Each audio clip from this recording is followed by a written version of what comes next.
ನಿಮ್ಗೆಲ್ಲರಿಗೂ ಗೊತ್ತು ಐಟಿ ಮಾಹಿತಿ ಕಾರ್ಯಾಗಾರ.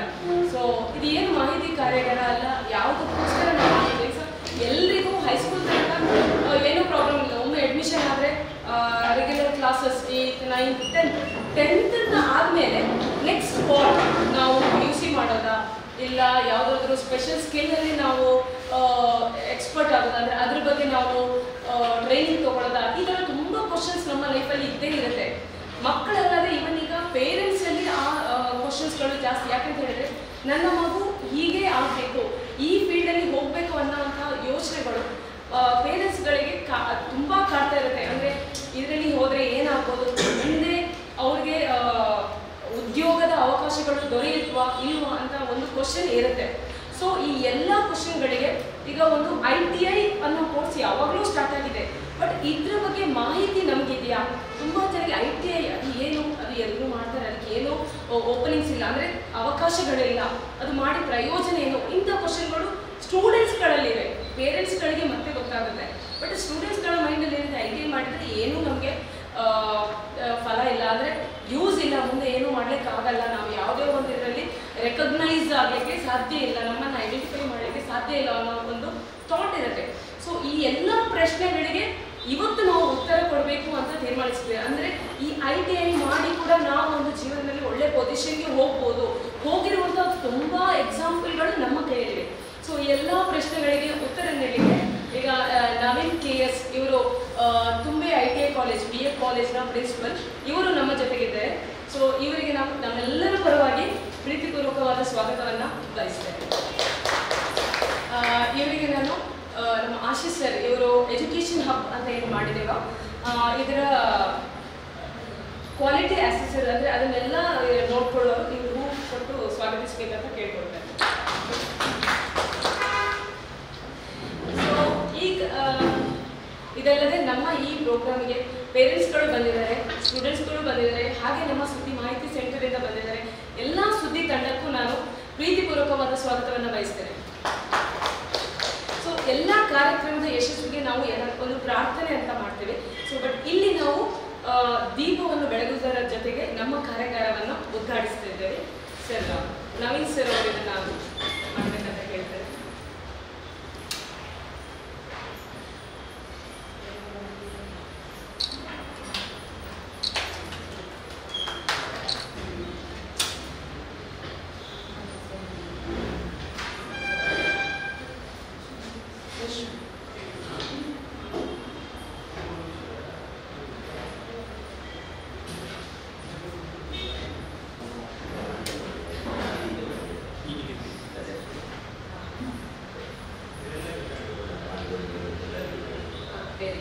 ಅವರು ಬನ್ನಿ.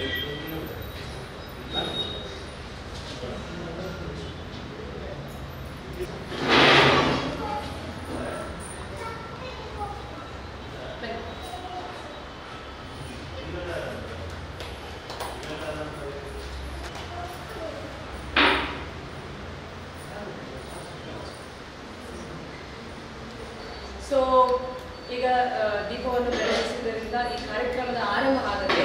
ಸೊ ನಿಮಗೆ ಯಾವುದೇ ಇನ್ಫಾರ್ಮೇಷನ್ ಇಲ್ಲ, ಡೌಟ್ಗಳಿದೆ, ಇಲ್ಲ ಯಾವುದಾದ್ರೂ ಒಂದು ಮಾಹಿತಿ, ಯಾವುದೇ ವಿಷಯ ಇದ್ದರೂ ನೀವು ಓಪನ್ ಟು, ಅಂದರೆ ಫ್ರೀಯಾಗಿ ಓಪನ್ ಆಗಿ ಯಾವುದೇ ಕ್ವಶನ್ಗಳನ್ನು ನಮ್ಮ ರಿಸೋರ್ಸ್ ಸಂಪನ್ಮೂಲ ವ್ಯಕ್ತಿ ಇದ್ದಾರೆ ಅವ್ರ ಜೊತೆ ಮಾತಾಡ್ಬೋದು. ಸೊ ಇನ್ನು ವೇದಿಕೆ ನಿಮಗೋಸ್ಕರ ಸರ್, ಮಕ್ಕಳು ನಿಮ್ಮದು.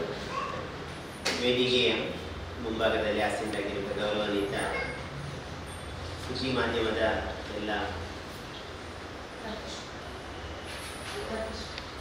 ಸದಸ್ಯರೇ ಹಾಗೂ IT ವಿಚಾರದಲ್ಲಿ ಮಾಹಿತಿಯನ್ನು ಪಡೆಯಲು ಬಂದಂಥ ಎಲ್ಲ ಆತ್ಮೀಯ ವಿದ್ಯಾರ್ಥಿ ಮಿತ್ರರೇ ಮತ್ತು ಪೋಷಕರು, ಸುದ್ದಿ ಮಾಹಿತಿ ಟ್ರಸ್ಟ್ನ ಪ್ರಾಯೋಜಕತ್ವದಲ್ಲಿ ಅರಿವು ಎಂಟರ್ಪ್ರೈಸಸ್ನ ಮೂಲಕ IT ಮಾಹಿತಿ ಕಾರ್ಯಾಗಾರದ ವಿಚಾರದಲ್ಲಿ ಒಂದಿಷ್ಟು ವಿಚಾರಗಳನ್ನು ಹಂಚಿಕೊಳ್ಳಿಕ್ಕೆ ನಾನು ಬಂದಿದ್ದೇನೆ.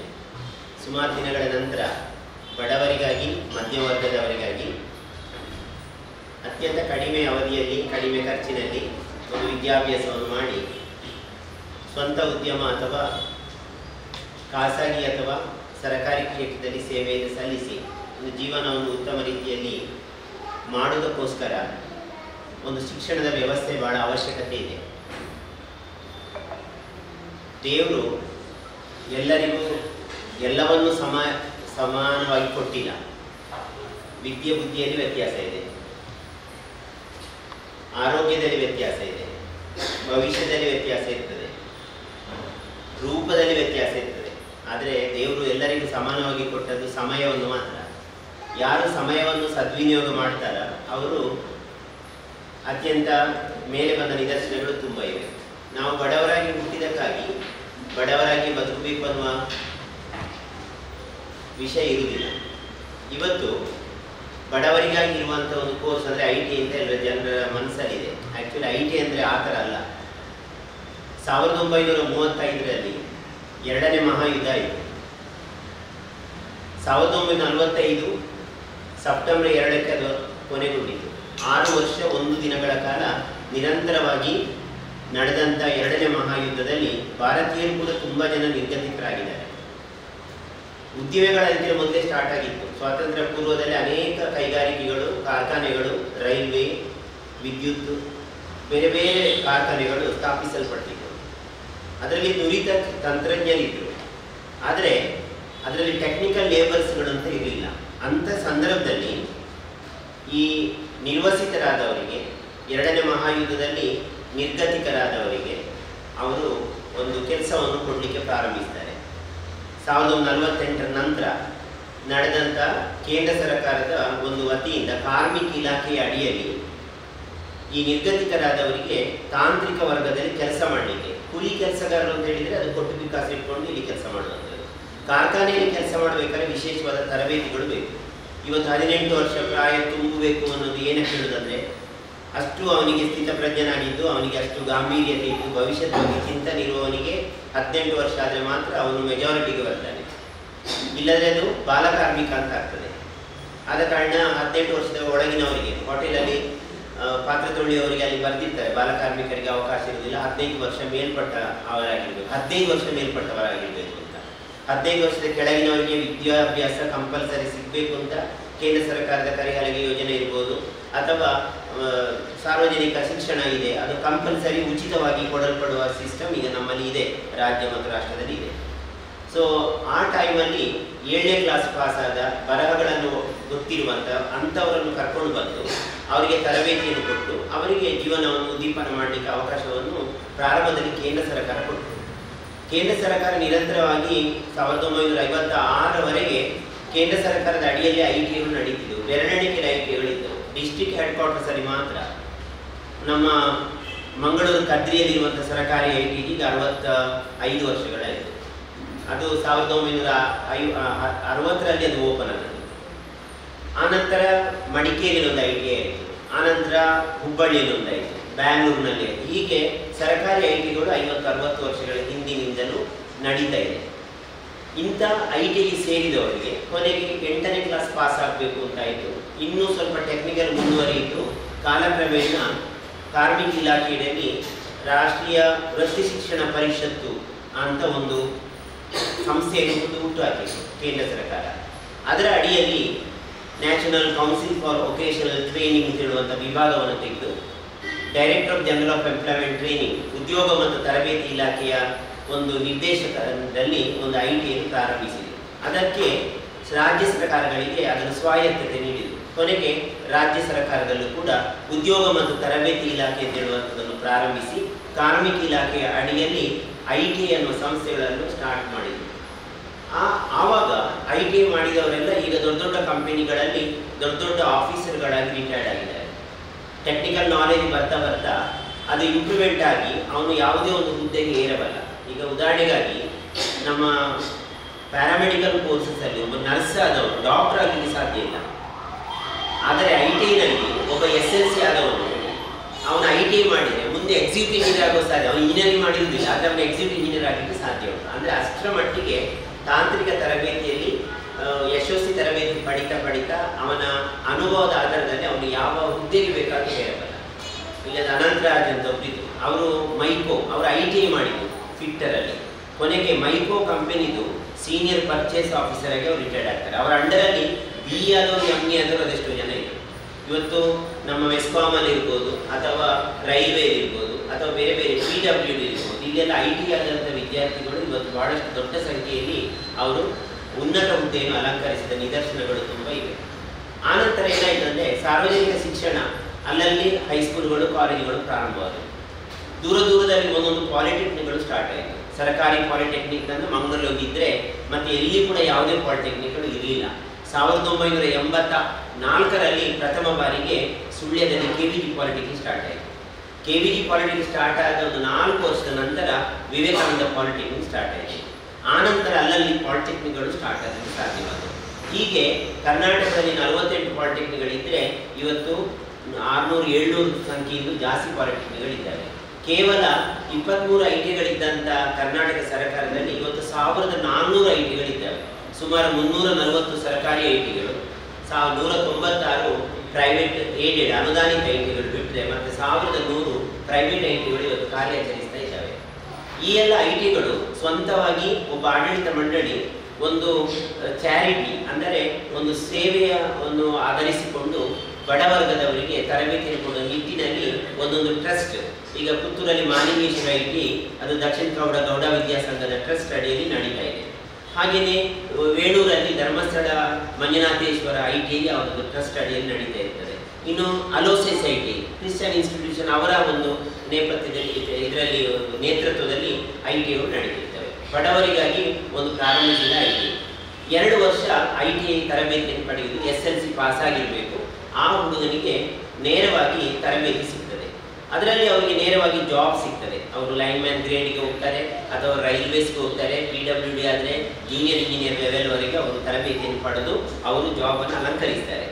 ಅಷ್ಟೊತ್ತಿಗೆ ಆಗುವಾಗ ಸರ್ಕಾರದಲ್ಲಿ ಏನಾಗ್ತದೆ ಅಂದರೆ ಈ ತಾಂತ್ರಿಕ ತರಬೇತಿಗೆ ಬಹಳಷ್ಟು ಪ್ರಾಮುಖ್ಯತೆ ಇದೆ ಅಂತ PU ಬೋರ್ಡು ಅಂದರೆ ಸಾರ್ವಜನಿಕವಾಗಿ ಪದವಿ ಪೂರ್ವ ಶಿಕ್ಷಣ ಇಲಾಖೆ ತಾಂತ್ರಿಕ ಶಿಕ್ಷಣಕ್ಕೆ ಮಹತ್ವ ಇದೆ ಅಂತ ಹೇಳಿಕೊಂಡು ಅವರು JOC ಜಾಬ್ ಓರಿಯೆಂಟೆಡ್ ಕೋರ್ಸ್ ಅನ್ನು ಸ್ಟಾರ್ಟ್ ಮಾಡ್ತಾರೆ.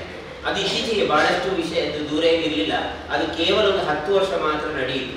ಉದಾಹರಣೆಗಾಗಿ ಸುಬ್ರಹ್ಮಣ್ಯ ಪದವಿ ಪೂರ್ವ ಕಾಲೇಜಿನಲ್ಲಿರ್ಬೋದು ಅಥವಾ ಇನ್ನು ಕೆಲವು ನಮ್ಮ ಪುತ್ತೂರಲ್ಲಿ JOC ಸ್ಟಾರ್ಟ್ ಆಗಿರಲಿಲ್ಲ. ಬೆಳ್ತಂಗಡಿ, ಧರ್ಮಸ್ಥಳ ಆಚೆ ನಮ್ಮ ಬಂಟ್ವಾಳ ಸೈಡ್ ಎಲ್ಲ ಜಾಸ್ತಿ ಓಪನ್ ಆಯಿತು. PU ತರಗತಿಯಲ್ಲಿ ಕಾಮರ್ಸ್ ಸೈನ್ಸ್ನ ಜೊತೆಗೆ 2 ಸಬ್ಜೆಕ್ಟ್ ಅಂದರೆ ತಾಂತ್ರಿಕ ಶಿಕ್ಷಣವನ್ನು ಕೊಡುವುದು, ಎಲೆಕ್ಟ್ರಿಕಲ್ ಅಥವಾ ಎಲೆಕ್ಟ್ರಾನಿಕ್ಸ್ ಅಥವಾ ಕಟ್ಟಿಂಗ್ ಆ್ಯಂಡ್ ಟೈಲರಿಂಗ್ ಅದರ ಬಗ್ಗೆ ಶಿಕ್ಷಣವನ್ನು ಕೊಡುವುದು.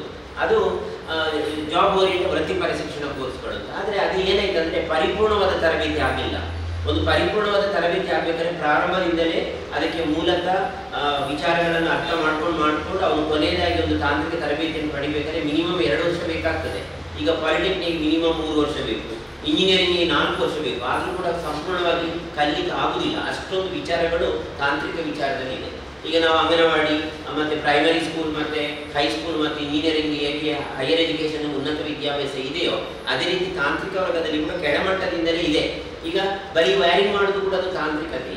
ವೈರಿಂಗ್ ಮಾಡೋದ್ರಲ್ಲಿ ಅದು ಎಲೆಕ್ಟ್ರಿಕಲ್ ಪೂರಕ ತಾಂತ್ರಿಕ ವಿಚಾರದಲ್ಲಿ ಕಲಿತ್ರೆ ಅದು ತುಂಬ ವಿಚಾರ ಇದೆ ಕಲಿಲಿಕ್ಕೆ. ಯಾವನೋ ಒಬ್ಬ ಕಾಂಟ್ರಾಕ್ಟರ್ ಒಟ್ಟಿಗೆ ಒಂದು 5 ತಿಂಗಳು ಕಂಟಿನ್ಯೂಸ್ ಆಗಿ ನೀಲಿ, ಹಳದಿ, ಕೆಂಪು ವೈರ್ ಅಂತೇಳಿ ಇಟ್ಕೊಂಡು ಅವನು ಅಷ್ಟನ್ನೇ ತರಬೇತಿ ಪಡೆದ್ರೆ ಅವನಿಗೆ ವೋಲ್ಟೇಜ್ ಅಂದರೆ ಎಂತ ಗೊತ್ತಿರ್ತಿಲ್ಲ, ಕರೆಂಟ್ ಅಂದರೆ ಎಂತ ಗೊತ್ತಿರ್ತಿಲ್ಲ, ಅರ್ಥ ಅಂದರೆ ಎಂತ ಗೊತ್ತಿರುವುದಿಲ್ಲ, HT ಲೈನ್, LT ಲೈನ್ ಅದ್ರ ಬಗ್ಗೆ ಅವನಿಗೆ ಮಾಹಿತಿ ಇರ್ತದೆ. ಬರೀ ಅವನಿಗೆ ವೈರಿಂಗ್ ಮಾಡಿ ಗೊತ್ತಿರ್ತಷ್ಟೇ. ಅದರ ಪರಿಪೂರ್ಣವಾದ ಜ್ಞಾನ ಇಲ್ಲದೆ ಕೆಲವೊಂದು ಸಲ ಏನಾದರೂ ತಪ್ಪಿದಲ್ಲಿ ಎಲೆಕ್ಟ್ರಿಕಲ್ ಶಾರ್ಟ್ ಸರ್ಕ್ಯೂಟ್ ಆಗುವ ಸಾಧ್ಯತೆ ಇದೆ. ಈಗ ಒಬ್ಬ ಫಿಟ್ಟರ್ ಅಂತ ಇರ್ತಾನೆ, ಅವನು ಆಟೋಮೊಬೈಲ್ ಸೆಕ್ಟರ್ ಇರ್ತದೆ, ಅವನೊಂದು ಸಣ್ಣ ಒಂದು ಗ್ಯಾರೇಜನ್ನು ಮಾಡಿರ್ತಾನೆ. ಅವನೊಂದು 10 ವರ್ಷ ಒಬ್ಬ ಗ್ಯಾರೇಜಿನ ಅಡಿಯಲ್ಲಿ ವರ್ಕ್ ಮಾಡ್ತಿರ್ತಾನೆ. ಹಾಗೆಂತ ಅವನೊಬ್ಬ ಪೂರ್ಣ ಮಟ್ಟದ ಟೆಕ್ನಿಕಲ್ ತಂತ್ರಜ್ಞನಾಗಿ ಟೆಕ್ನಿಷಿಯನ್ ಆಗಲಿಕ್ಕೆ ಆಗುವುದಿಲ್ಲ. ಅವನಿಗೆ ಕಂಡೆನ್ಸರ್ ಅಂದರೆ ಎಂಥದ್ದು, ಅದರ ಒಳಗಡೆ ಏನಿರಬೇಕು, ಬ್ರೇಕ್ ಸಿಸ್ಟಮ್ ಅದರ ಬಗ್ಗೆ ಪರಿಪೂರ್ಣವಾದ ನಾಲೆಜ್ ಇರುವುದಿಲ್ಲ. ಸೀನಿಯರ್ ಒಬ್ಬ ಇರ್ತಾನೆ, ಅವನ ಅಂಡರಲ್ಲಿ ವರ್ಕ್ ಮಾಡಿ ಅವ್ನು ಮಾಡ್ತಾನೆ. ಈಗ ಒಬ್ಬ ಮೇಸ್ತ್ರಿ ಮೇಲೆ ಅವನು ಹೆಲ್ಪರ್ ಆಗಿ ವರ್ಕ್ ಮಾಡಿದವನು ಕೊನೆಗೆ ಮೇಸ್ತ್ರಿಯಾಗಿ ಕನ್ವರ್ಟ್ ಮಾಡ್ತಾನೆ. ಮುಂದೊಂದು ದಿನ ಕಾಂಟ್ರಾಕ್ಟ್ ಆಗಲೂಬಹುದು. ಆದರೆ ಅವನಿಗೆ ಬೀಮ್ಗಳ ಬಗ್ಗೆ, ಪಿಲ್ಲರ್ಗಳ ಬಗ್ಗೆ, ಬೀಮ್ಸ್ಗಳು, ಸ್ಟ್ರಕ್ಚರಲ್ ಇಂಜಿನಿಯರಿಂಗ್ ಬಗ್ಗೆ ಅವನಿಗೆ ಗೊತ್ತಿರುವುದಿಲ್ಲ. ಅಂಥ ಸಂದರ್ಭದಲ್ಲಿ ಅವನು ಪರಿಪೂರ್ಣವಾದ ಟೆಕ್ನಿಕಲ್ ಟ್ರೈನಿ ಆಗಿರುವುದಿಲ್ಲ. ಅಂಥ ಸಂದರ್ಭದಲ್ಲಿ ತಾಂತ್ರಿಕತೆ ಬಹಳ ಅವಶ್ಯಕತೆ ಇದೆ. ಆವಾಗ ನಾವೇನು ಮಾಡಬೇಕು? SLC ಆದ ತಕ್ಷಣ ಇಂಥ ತರಬೇತಿ ಕೋರ್ಸ್ಗಳಿಗೆ ಸೇರಬೇಕು. ಹಾಗಾದರೆ SLC ಆದ ತಕ್ಷಣದ ಒಂದು ಉದ್ದೇಶ ಏನಕ್ಕೆ ಬೇಕು? ಈಗ ಮೂಲತಃ ಮನುಷ್ಯರು ಎಲ್ಲರೂ ಒಂದೇ ರೀತಿ ಜ್ಞಾನಶಕ್ತಿಯನ್ನು ಹೊಂದಿರುವುದಿಲ್ಲ. ಕಿರಣ್ ಕೆತ್ಲಾ ಅಂತ ಒಬ್ಬ ಇದ್ದ, ಅಮೆರಿಕದಲ್ಲಿದ್ದ. ಅವನು 17ನೇ ವರ್ಷದಲ್ಲಿ 7 ಸಬ್ಜೆಕ್ಟಲ್ಲಿ ಅವನು PhD ಮಾಡಿದವನು.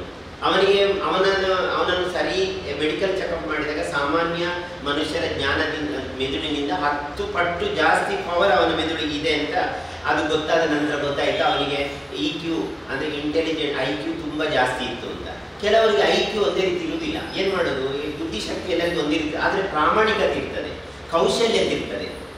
ಎಲ್ಲರೂ ಕೂಡ ಡಾಕ್ಟರ್ 100% ಮಾರ್ಕ್ ತೆಗೆಯುವುದಿಲ್ಲ, ಕೆಲವು 40%. 40 ಮತ್ತು 100 ಕಂಪೇರ್ ಮಾಡಲಿಕ್ಕೆ ಹೋದಾಗ ನಾವು ಸಕ್ಸಸ್ ಆದ ಜೀವನವನ್ನು ಲೆಕ್ಕ ಹಾಕ್ಲಿಕ್ಕೆ ಹೋದರೆ 100ರಷ್ಟೇ 40ರಿಂದ 50ರ ಮಧ್ಯದಲ್ಲಿರುವವರು ಸಕ್ಸಸ್ ಆದದ್ದು ನೆನಪುಂಟು. ಈಗ ಫಾರ್ ಎಕ್ಸಾಂಪಲ್ ದರ್ಬೆಯಿಂದ ಬಳುವಾರವರೆಗೆ ಹೋದರೆ ಎಷ್ಟು ಜನ PhD ಮಾಡಿದ್ದಾರೆ, ಅವರ ದುಡ್ಡು ಎಷ್ಟು, ಮತ್ತು ಎಷ್ಟು ಜನ ಇವತ್ತು ಕೋಟಿ ವ್ಯವಹಾರ ಮಾಡಿಕೊಂಡಿದ್ದಾರೆ, ಮತ್ತು ಅವರ ಎಜುಕೇಷನ್ ಲೆಕ್ಕ ಹಾಕ್ಲಿಕ್ಕೆ ಹೊರಟ್ರೆ ಎಷ್ಟೋ ಜನ ಹೆಬ್ಬೆಟ್ಟಿನವರು ಕೂಡ ಇದ್ದಾರೆ. ಈಗ ಮಂಗಳೂರು ಬಂದರಿನಲ್ಲಿ ಅದೆಷ್ಟೋ ಜನರು ಹೆಬ್ಬೆಟ್ಟಿನವರು ಇದ್ದಾರೆ. ಇವನ್ ಟುಡೇ ಅವರಿಗೆ ಸೈನ್ ಹಾಕ್ಲಿಕ್ಕೆ ಬರೋದಿಲ್ಲ, ಆದರೆ ಅವರು ಕೋಟ್ಯಾಧೀಶರಾಗಿದ್ದಾರೆ. ಬಿಕಾಸ್ ಆಫ್ ದೇರ್ ಮೈಂಡ್ ಅಂತಂತಂದರೆ ಬುದ್ಧಿಶಕ್ತಿ ನೀಡುವಂಥದ್ದು ಕೇವಲ ಪಠ್ಯಕ್ಕೆ ಸೀಮಿತವಾದ, ಯಾರೋ ಮಾಡಿದನ್ನು ಸ್ಟಡಿ ಮಾಡಿ ಮಾರ್ಕ್ ತೆಗೆಯುವುದರಿಂದ ತಾನಾಗಿಯೇ ಕಲಿತು ತನ್ನ ಬಿಸಿನೆಸ್ ತನ್ನ ವ್ಯವಹಾರಗಳನ್ನು ಮಾಡಿಕೊಂಡು ಉನ್ನತ ಮಟ್ಟಕ್ಕೆ ಇರುವಂಥವರು ಕೂಡ ಭೂಮಿಯಲ್ಲಿ ಬೇಕಾದಷ್ಟು ಜನ ಇದ್ದಾರೆ. ಆದ ಕಾರಣ ಪರೀಕ್ಷೆ ಮಾಡಿ ಮಾರ್ಕ್ ತೆಗೆದ ಆಧಾರದಲ್ಲೇ ವ್ಯಕ್ತಿಯನ್ನು ಗುರುತಿಸಬೇಕು ಅಂತ ಎಲ್ಲೂ ಇಲ್ಲ. ಈಗ ಅಂಬಾನಿ ಅಂತ ಹೇಳೋರು 8ನೇ ಕ್ಲಾಸ್ ಕಲಿತು ಯಾವುದೋ ಒಂದು ಪೆಟ್ರೋಲ್ ಬಂಕಲ್ಲಿ ಇದ್ದವರು ಇವತ್ತು ಭಾರತ ದೊಡ್ಡ ಉದ್ದಿಮೆದಾರರಾಗಿದ್ದಾರೆ. ಸುಳ್ಯದಲ್ಲಿ ಕುರಿಜಿ ವೆಂಕಟರಗೌಡ 8ನೇ ಕ್ಲಾಸ್ ಕಲಿತವರು ಇವತ್ತು ಎಷ್ಟೋ ಜನ ಎಂಜಿನಿಯರ್ ಡಾಕ್ಟರ್ಗಳನ್ನು ಪದವೀಧರರಾಗಿ ಹೊರ ಕಳಿಸ್ತಾ ಇದ್ದಾರೆ ಅಂತ ಅಂದಮೇಲೆ ವಿದ್ಯೆಗೆ ಅವರು ಹೇಳ್ತಾರೆ, ನಾನು ವಿದ್ಯೆ ಇದ್ದಿದ್ರೆ ನಾನು ಏನೋ ಮಾಡಿರುವೆನು ಅಂತ. ಆದರೆ ವಿದ್ಯೆಯಷ್ಟೇ ಮುಖ್ಯ ಬುದ್ಧಿಶಕ್ತಿ ಅಂತ ಇದೆ. ಆದ ಕಾರಣ ವಿದ್ಯೆ ಅಂತ ಹೇಳುವಂಥದ್ದು ಮೆಮೊರಿ ಪವರ್, ಟ್ಯಾಲೆಂಟ್ ಎಲ್ಲವನ್ನು ಕೂಡ ಅಟ್ ಎ ಟೈಮ್ ಪ್ರದರ್ಶಿಸುವ ಒಂದು ವೇದಿಕೆ. ಇವತ್ತು CETಯಲ್ಲಿ ಟಾಪರ್ ಇದ್ದವ ನಾಳೆ ಪರೀಕ್ಷೆ ಆದಾಗ ಅವನು ಕೂಡ ನಾಳೆಯೂ ಸಹ ಅವನು CETಯಲ್ಲಿ ಫಸ್ಟ್ ಬರ್ತಂತ ಗ್ಯಾರಂಟಿ ಇಲ್ಲ. ಇವತ್ತು ಬಂದ ಪ್ರಶ್ನೆಯಲ್ಲಿ ಇವತ್ತು ಇವನಿಗೆ ಅರ್ಥ ಆಗಿದೆ, ಇವನು ಅದನ್ನು ಉತ್ತರಿಸಿದ್ದಾನೆ. ನಾಳೆ ನಡೆಯಲಿರುವ CETಯಲ್ಲಿ ಮತ್ತೊಬ್ಬ ಉತ್ತರಿಸಿದ್ದಾನೆ, ಇವನಿಗೆ ಅಷ್ಟು ಉತ್ತರಿಸಲಿಕ್ಕೆ ಸಾಧ್ಯ. ಸಂಭವನೀಯ ಮತ್ತು ಆ ಸಂದರ್ಭದಲ್ಲಿ ಸಿಕ್ಕಿದ ನೆನಪಿನ ಶಕ್ತಿ ಆಧಾರದಲ್ಲಿ ಅವನನ್ನು ನಾವು ಟಾಪರ್ ಅಂತ ಹೇಳ್ಬೋದು. ಆದರೆ ಆ ಟಾಪರ್ ಮತ್ತು ವಿಚಾರಗಳು ಅಷ್ಟು ಸಣ್ಣ ವಿಷಯ ಅಲ್ಲ. ಆ ಭಗೀರಥ ಪ್ರಯತ್ನದ ಮೂಲಕ ಅವನ ಮೇಲೆ ಬಂದಿತ್ತು, ಅವನು ನೆಗ್ಲೆಕ್ಟ್ ಮಾಡುವಾಗಿಲ್ಲ. ಹಾಗೆಂತ ಅತ್ಯಂತ ಬಡತನದಲ್ಲಿ ಇರುವಂಥ ಒಬ್ಬ ವ್ಯಕ್ತಿ ಅವನಿಗೆ ಉನ್ನತ ವಿದ್ಯಾಭ್ಯಾಸ ಮಾಡಲಿಕ್ಕೆ ಆಗುವುದಿಲ್ಲ, ದುಡ್ಡಿಲ್ಲ ಅವನಲ್ಲಿ, ಹುಟ್ಟುತ್ತಾ ಬಡತನದಲ್ಲಿ ಹುಟ್ಟಿದವನು, ಏನು ಮಾಡಲಿಕ್ಕೆ ಆಗುದಿಲ್ಲ. ಈಗ ಡಿಗ್ರಿ ಮಾಡಬೇಕು, ಇಂಜಿನಿಯರಿಂಗ್ ಮಾಡಬೇಕಂದ್ರೆ ಎಷ್ಟು ವರ್ಷ ಹೋಗಬೇಕು, 2 ವರ್ಷ PUC ಮಾಡಬೇಕು, PUC ಮಾಡಿದ ನಂತರ ಮತ್ತೆ ಡಿಗ್ರಿ ಮಾಡಬೇಕು, ಡಿಗ್ರಿ ಮಾಡಿದ ಮೇಲೆ ಮಾಸ್ಟರ್ಸ್ ಡಿಗ್ರಿ ಮಾಡಬೇಕು. ಅಷ್ಟಾಗೋ ಪ್ರಾಯ 25 ಆಗ್ತದೆ.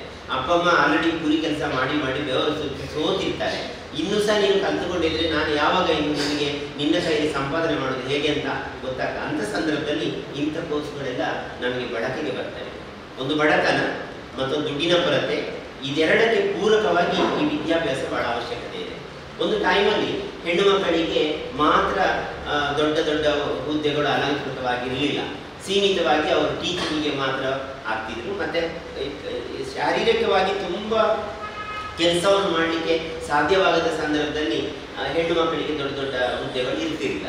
ಬಟ್ ಇವಾಗ ಲಾರಿ ಡ್ರೈವರ್ ಇದ್ದಾರೆ, ಎಷ್ಟೋ ಜನ ಕಲ್ಪನಾ ಚಾವ್ಲಾದಿಂದ ಹಿಡಿದಿದ್ದು ಇವತ್ತು ಯಾವುದು ರಾಕೆಟ್ಗಳನ್ನು ಓಡಿಸುವಂಥ ಎಷ್ಟೋ ಜನ ಪೈಲಟ್ಗಳಿದ್ದಾರೆ, ಎಷ್ಟೋ ಜನ JCB ಆಪರೇಟ್ಸ್ಗಳಿದ್ದಾರೆ. ಅದಕ್ಕೆ ಶಕ್ತಿ ಪ್ರದರ್ಶನ ಬೇಡ, ಅದಕ್ಕೆ ಬೇಕಾದಂಥದ್ದು ಯುಕ್ತಿ, ಒಂದು ಟೆಕ್ನಿಕಲ್, ಯಾವ ಇದಕ್ಕೆ ಕಂಪ್ಯೂಟರ್ ಯಾರು ಬೇಕಾದ್ರೂ ಆಪರೇಟ್ ಮಾಡ್ಬೋದು, ಅದಕ್ಕೇನು ಶಕ್ತಿ ಬೇಡ, ಆದರೆ ಬುದ್ಧಿಶಕ್ತಿ ಬೇಕು.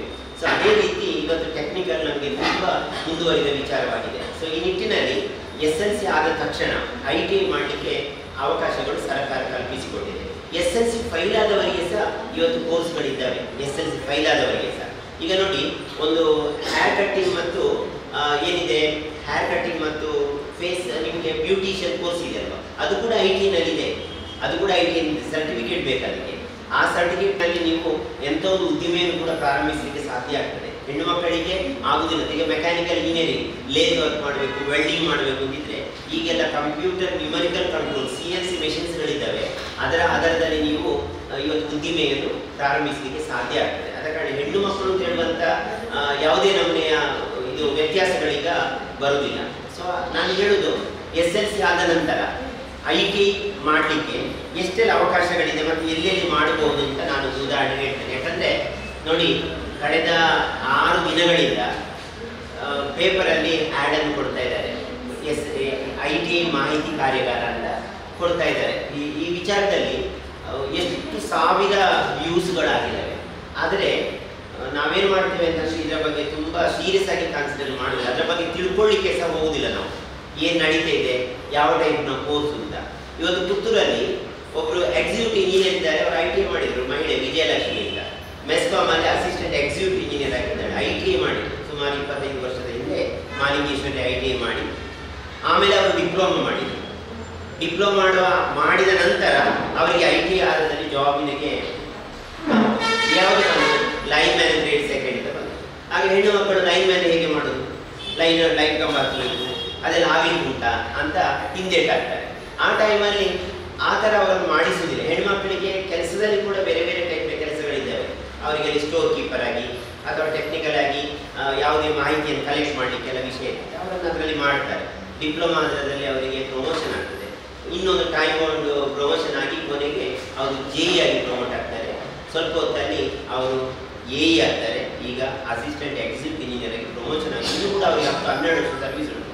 ಹಾಗಾದರೆ ಒಬ್ಬ ಇಂಜಿನಿಯರಿಂಗ್ ಮಾಡಿದವರಿಗೆ ಕೂಡ ಆ ಪೋಸ್ಟ್ ಸಿಗುವುದಿಲ್ಲ, 50 ಲಕ್ಷ ರೂಪಾಯಿ ಕೊಟ್ಟರು ಸಿಗದಂಥ ಒಂದು ಪರಿಸ್ಥಿತಿ. ಅಂಥ ಸಂದರ್ಭದಲ್ಲಿ ಮೂಲತಃವಾಗಿ ಇವತ್ತು ಕ್ಯಾಂಪೋ ಚಾಕ್ಲೇಟ್ ಫ್ಯಾಕ್ಟ್ರಿ ನೋಡಿದರೆ ಸುಮಾರು 600 ಎಂಪ್ಲಾಯೀಸ್ಗಳಿದ್ದರೆ 450 ಎಂಪ್ಲಾಯಿಗಳು ಅಲ್ಲಿ ITI ಆದವರು ಇರ್ತಾರೆ. ಇದು ಮೆಸ್ಕಾಮ್ನಲ್ಲಿ ಹೈಯೆಸ್ಟ್ ಎಕ್ಸಿಕ್ಯೂಟಿವ್ ಇಂಜಿನಿಯರ್ಸ್ ಇದ್ದರೆ, ಜೂನಿಯರ್ ಇಂಜಿನಿಯರ್ ಇದ್ದರೆ, ಲೈನ್ಮನ್ಗಳೆಲ್ಲ ITI ಆದವರು ಅವರು ಮೋರ್ ದೆನ್ ಎಷ್ಟೋ ಸಾವಿರ ಇದ್ದಾರೆ. ರೈಲ್ವೇಸಲ್ಲಿ ಮೋರ್ ದೆನ್ ಲಕ್ಷ ಎಂಪ್ಲಾಯೀಸ್ಗಳು ITI ಮಾಡಿದವರು. Bharat electronics limited, new government electric factory MGF, ಆಮೇಲೆ ಇವತ್ತು ಸರ್ಕಾರದಿಂದ ನಡೆಸಲ್ಪಡುವ ಅನೇಕ ಕಾರ್ಖಾನೆಗಳು ಕಂಪ್ಲೀಟ್ ಆಗಿ ITIನವರ ಆಧಾರದಲ್ಲಿ.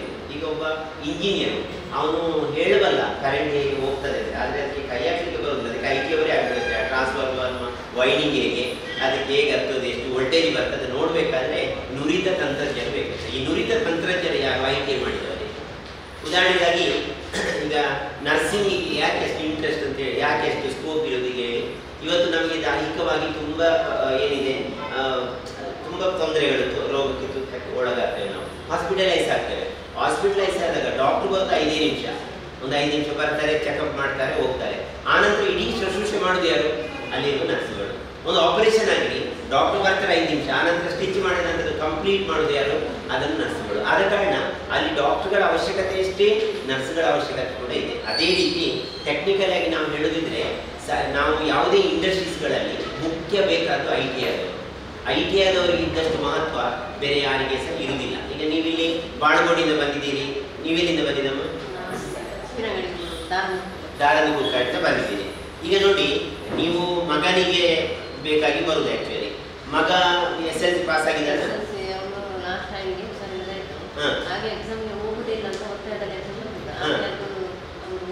ಹೋಗಿದೆ, ಈಗ SLC ಹೋಗಿದೆ.